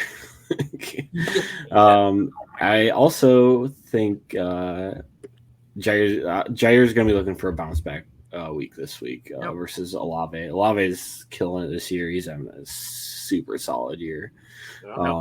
Pass rushing, I think this is an amazing opportunity for them. The Saints have the 28th best pass blocking efficiency per PFF and the 26th best pass block win rate per ESPN. And then, so just getting them in second and third and longs. And then last thing I have was the Packers are tied going into this week with the Cowboys with 61 total pressures across all players. Okay. Are you looking at my notebook, bro? Yeah, dude. You literally read. How does it feel? How does it feel when somebody does it? I didn't like any of that. I can't even talk about the run defense now because you literally just took everything I was going to say. Just throw it out. Throw out whatever you got left. You should have went first. You should have won first, dude. No, that was great. I think that you're a smart human being now. Building igloos and riding moose. So that was fantastic work. I guess the thing that I'll add in is I'm going to talk about the third down and fourth down defense and the pass rush real quick.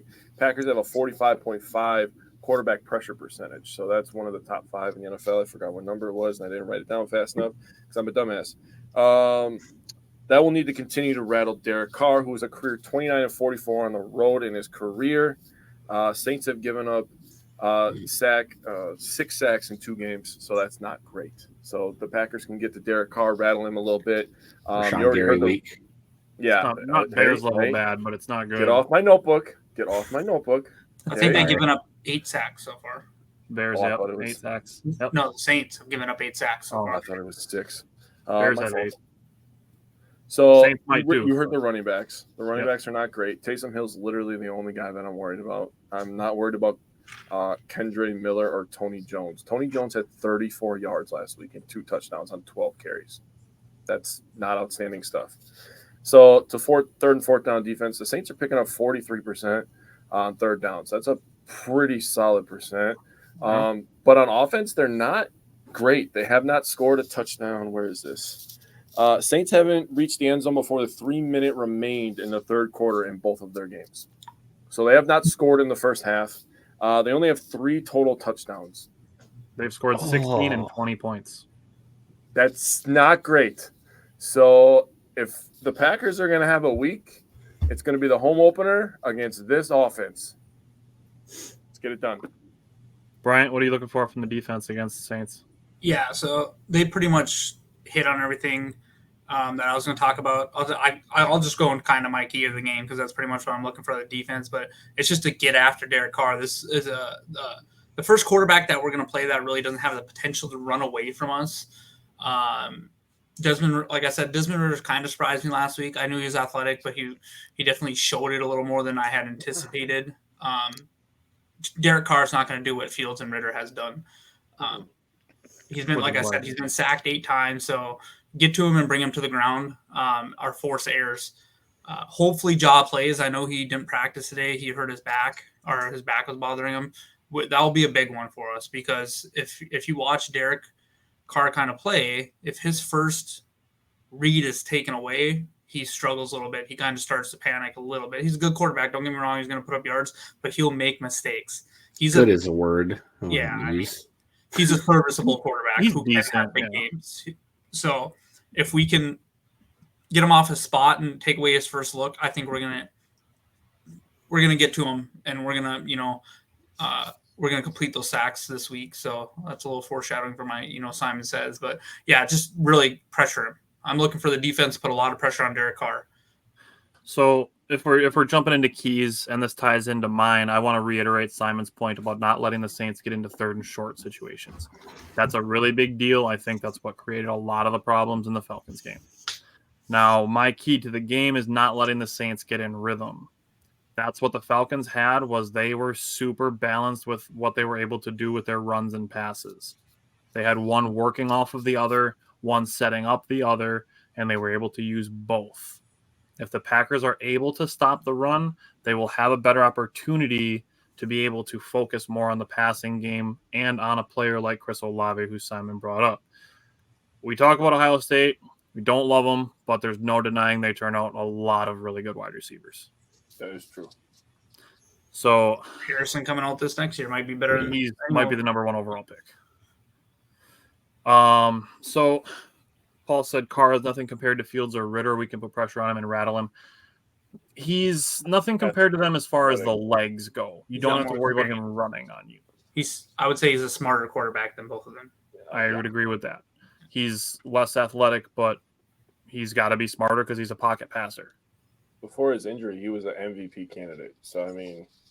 Let me say this. If he was in Detroit, he'd be better than Jared Goff. I'll throw that out there. I think. I don't They're think about the same. They're about the same. They're in the same tier, but I think he would be just as good, if not better than Goff, if he was in Detroit with their offensive line. You think Goff is good? I think he's better than Derek Carr. Look at Goff when he gets pressured. Yeah. No, I mean, almost every quarterback does worse when they're pressured.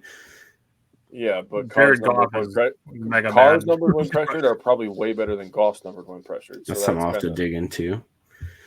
I'm not saying like fun to look up. I don't know. I just don't. I don't like Jared Goff's stats. He's not light years ahead of him or anything like that. So. Yeah, but yeah, they're probably within the same like tier or whatever you want to say. Right. When we're talking about run stopping, like now is the time. Their top 2 running backs are out, so like now is the time. It is time. It is time. Simon, what's your key to the game? Let Jordan have time in the pocket. Yep, that makes sense. Simple. Jake, what about you? Take the ball, go down and score, make Lambeau really, really loud. I thought you were going to say score more than the No.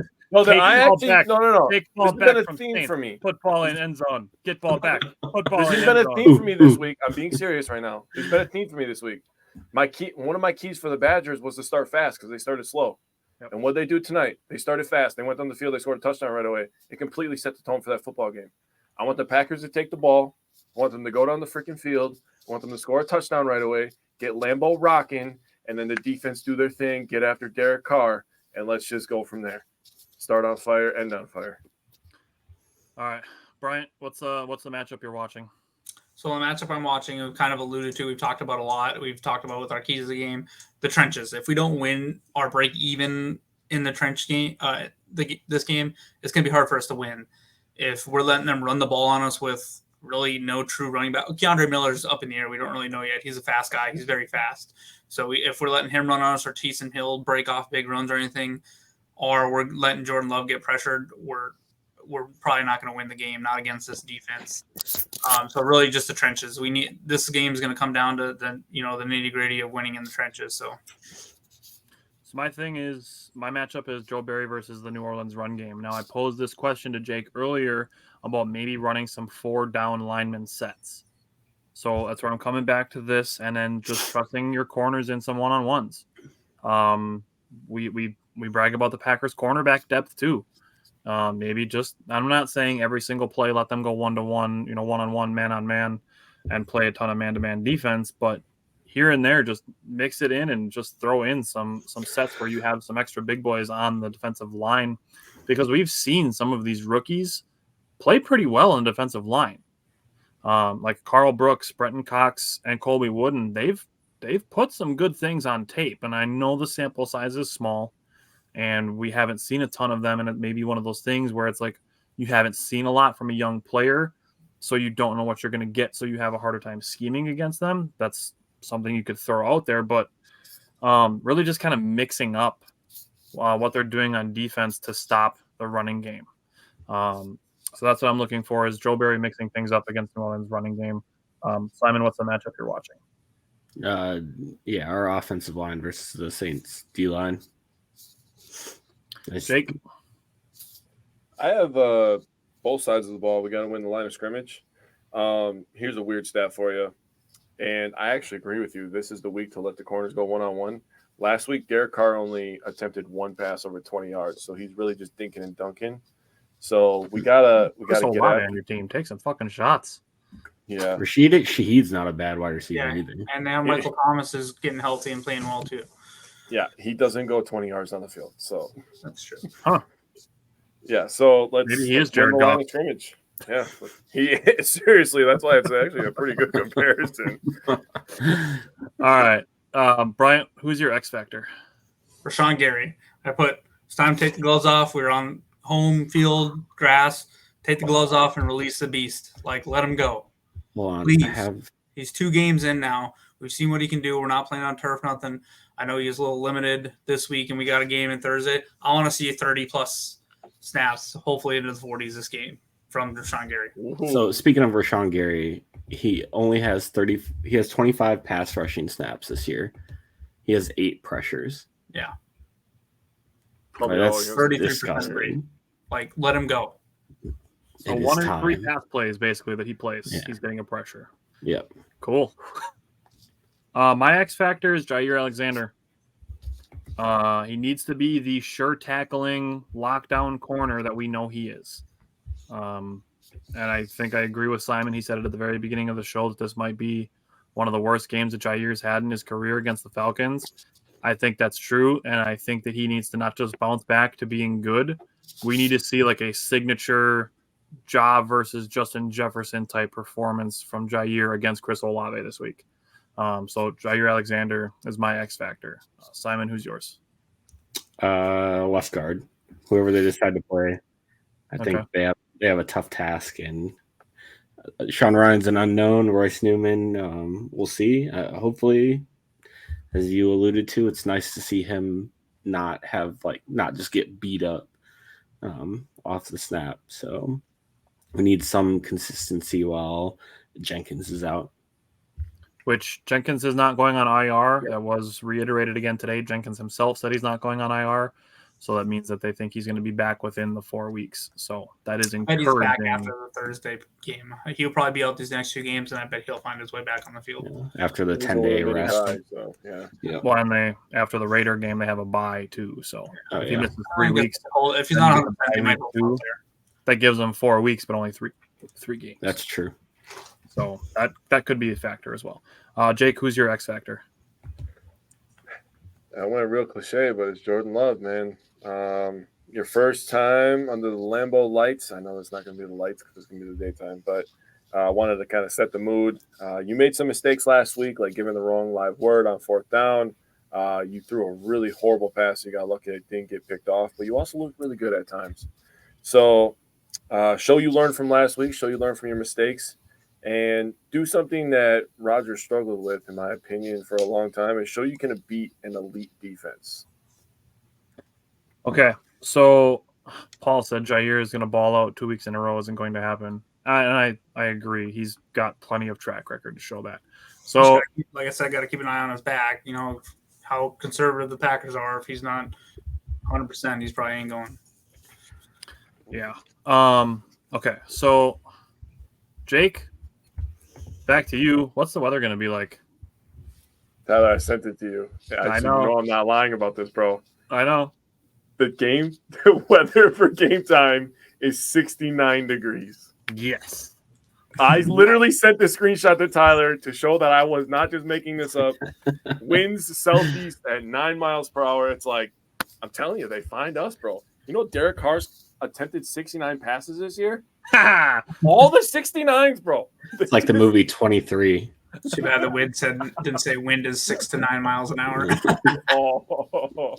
You got a hurricane coming here? Are they bringing it with them? No, 6 to 9, not 60. Oh. You said it too fast. It sounded like 69. That would have been fantastic. All right, yeah. Simon, you're back this week. We got you here live in the person, so you get to go first for score prediction. What's your score prediction from the head? Packers win 9-6. No, I'm just. I got 17-14 Packers. I think it'll be a slugfest, low-scoring game at home. Jordan Love picks up first dub, home game starting. I'm going to just go next because mine is also a 3-point margin of victory. I have 23-20 Packers. Scoring over the 20? Yeah. Oh, yeah. I'm for it. Right? Oh, okay. Mine's also a 3-point victory, 20-17. Oh, look at us. Jake, if you don't have a 3-point margin of victory, it fits with the fact that we're all wearing Packers stuff and you have a bright red T-shirt on. Well, sadly, I have a 3-point victory. Hey, par for the course. At least we're consistent. 19-16. Let's go. They're all... We don't score 20, but we get the dub. You heard Simon say 20-17, and he's like, how can I change this but also make a 6 and a 9 in here? All right, Simon, what's your score prediction from the heart? 2013. I don't know. I think this game it's gonna be a struggle. Excuse me for the offense a little bit. Mine is pretty close to what I said for my prediction from the head. I had the Packers scoring one more point and scoring 24 and holding the Saints to 14. I do think that there is a route where the Saints just their offense kind of stalls if they don't have their two good running backs or either of them. And then their passing game just isn't that strong, like you brought up with the offensive line. If they can't keep Derek Carr upright, it could actually be a long day for the Saints offense. True. All right, Bryant. So I'm going to kind of tie into my bold predictions, but I got 31-17 from the heart. Ooh, I like it. All right, Jake. From the heart, 27-13 Green Bay. Okay. Hey, 2 TDs. All right. So Bryant is always chomping at the bit for these. I'm sure he's got some super crazy ones. So we'll let Bryant go first for Simon Says. Let's do offense first. All right, so my offense one, kind of like we talked about. The Saints have only given up one touchdown through the first 2 games. Green Bay will score 4.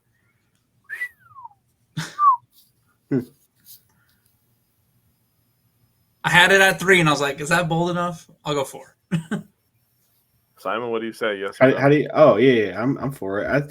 I love. Yeah, I love the. you. He was just like listening. He's just Oh like, yeah, hey, sorry. this segment sounds cool. I like it. this. They named a segment after me. This is cool. I'm gonna kick back and watch this. Yeah, I don't know. I kind of like the Packers at home a little bit. I think there's a world where this game could be a beatdown. There is. And I'll say this in fairness of not being homerist or anything like that, because I don't think we don't get accused of that very often, but just in the full interest of giving all the context, there's a way where the Saints win this game too by stopping the Packers offense. 100%. And Derek Carr and Chris Olave are a good pairing. So there is a scenario where the Saints win this game as well. We're not just picking the Packers to win because we're homers. We tend to lean towards the optimistic side. That's why we do 2 different score predictions. No, I think I had us. I mean, I had us losing a bunch of games last year when I was doing predictions. And I was pretty clear. I'm superstitious from my baseball time, and I will not pick against the Packers no matter who we're playing. So, I'll say, and like you can see it too in our margins of victory. Like none of us are picking the Packers, from our analytical side to win this game by 2 touchdowns. Literally, all 4 of us picked the Packers to win by 3 on our analytical side of it. I mean, they're only favored by 1.5. So, if this was a Saint, if we were playing at the Saints, I would have probably had this as a loss. same. Yeah, that's fair. Superdome's a tough place to play, and we suck there. So I would have thought it was a loss. I would have picked us winning either way.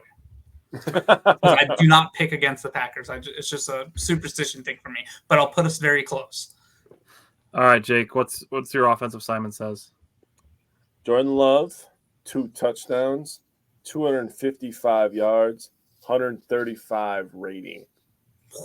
I thought you were going to say 135 rushing yards. I was like, all right. That would have been more than I predicted for the season for him. Yeah.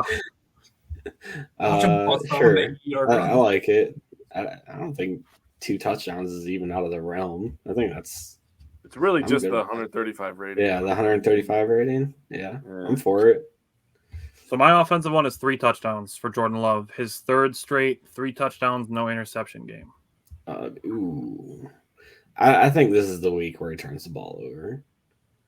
Totally could happen. Saints have the defense for it, so yeah. Just gonna put that on the universe like that. Aaron Matthews out there, Lattimore, yeah. Matthews a bum, dude. Still makes plays. Shut up! If he was on the trade block, you'd want the Packers to take a look. Fuck no. Look at our safeties. I don't give a shit. I would take Tyrann Mathieu over Rudy Ford in a fucking heartbeat. No, I'm good. Yeah, I would trade a $100 bill for a $10 bill every time too. I mean, that's how that Rudy works. Ford's at least a 20. no, I hate it. Fuck no, you. no, I'm not That about was a that. quality pun. You guys are dicks. Yep. All right, Bryant, you got a defensive one? That's what you get for slamming the cheese thing. You said that, not me. I know. You gave me a disapproval on it, so Well, it would be like that sometimes. I do. All right. So defense. Derek Carr has been sacked 8 times this year. So far, Green Bay will get him 6 times. Holy shit. Ooh, I like it. The Packers pass rush have been so good this year. I'm for it. Oh, that'd be so sick.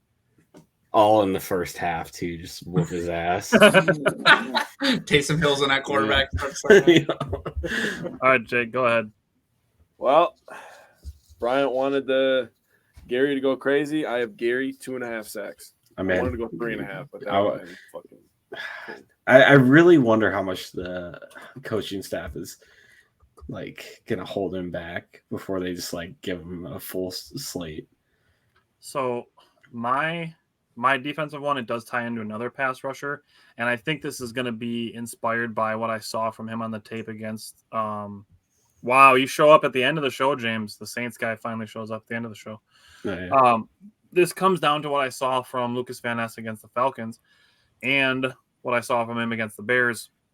So mine for defense is Lucas Van Ness has a sack and a pass defense. Oh, I'm in. I gotta look that up.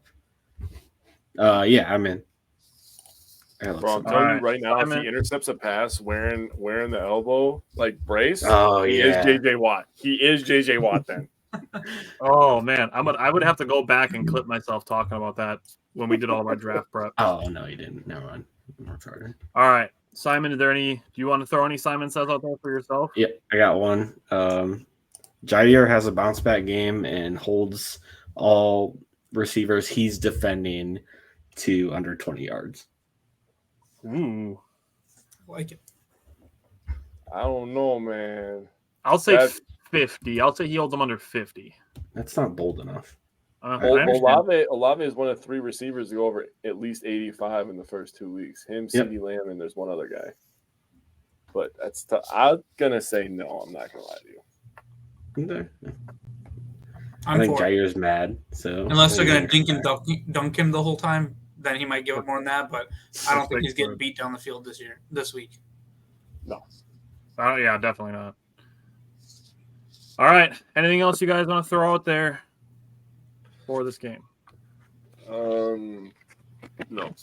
I just want to win because I know I'm going to miss next week's game. Yes, and Simon, anytime you want to send your notes in, your voice is always welcomed, and I do always read them for what you say on here. I don't embellish your words when you send them in, so I am capable of being somewhat serious. So, alrighty. Other than that, Jake and I will be back on Wednesday talking about the Badgers and the Brewers. Tim said, I hope your fantasy team sucks this week. That's not going to happen. I'm going to beat you by 30. And we will see you guys on Wednesday, and then we will be back next Friday. Are we going to be here Tuesday for the recap? Tuesday night. Yep. Thank you. Tuesday night. I forget the Packers play on Thursday next week, so we will be on Tuesday night. So you will see us Tuesday, Wednesday, and Friday. So we're going to recap the Lions game next Friday, and then the following Friday we will preview the Raiders game. So we will be back on Tuesday. Thank you, Brian, for bringing that up. Twins just clinched the playoffs too, so we got that going for me. Now I can watch them lose 3 in a row and be kicked out again. Well, the Yankees aren't in the playoffs. We have that to look forward to. Yeah. They are clinched tonight as well, so. Yep. All righty. Yeah, I think we helped you guys by beating Cincy 2 out of 3. You did. All righty. So we will see you guys on Tuesday then. Tuesday.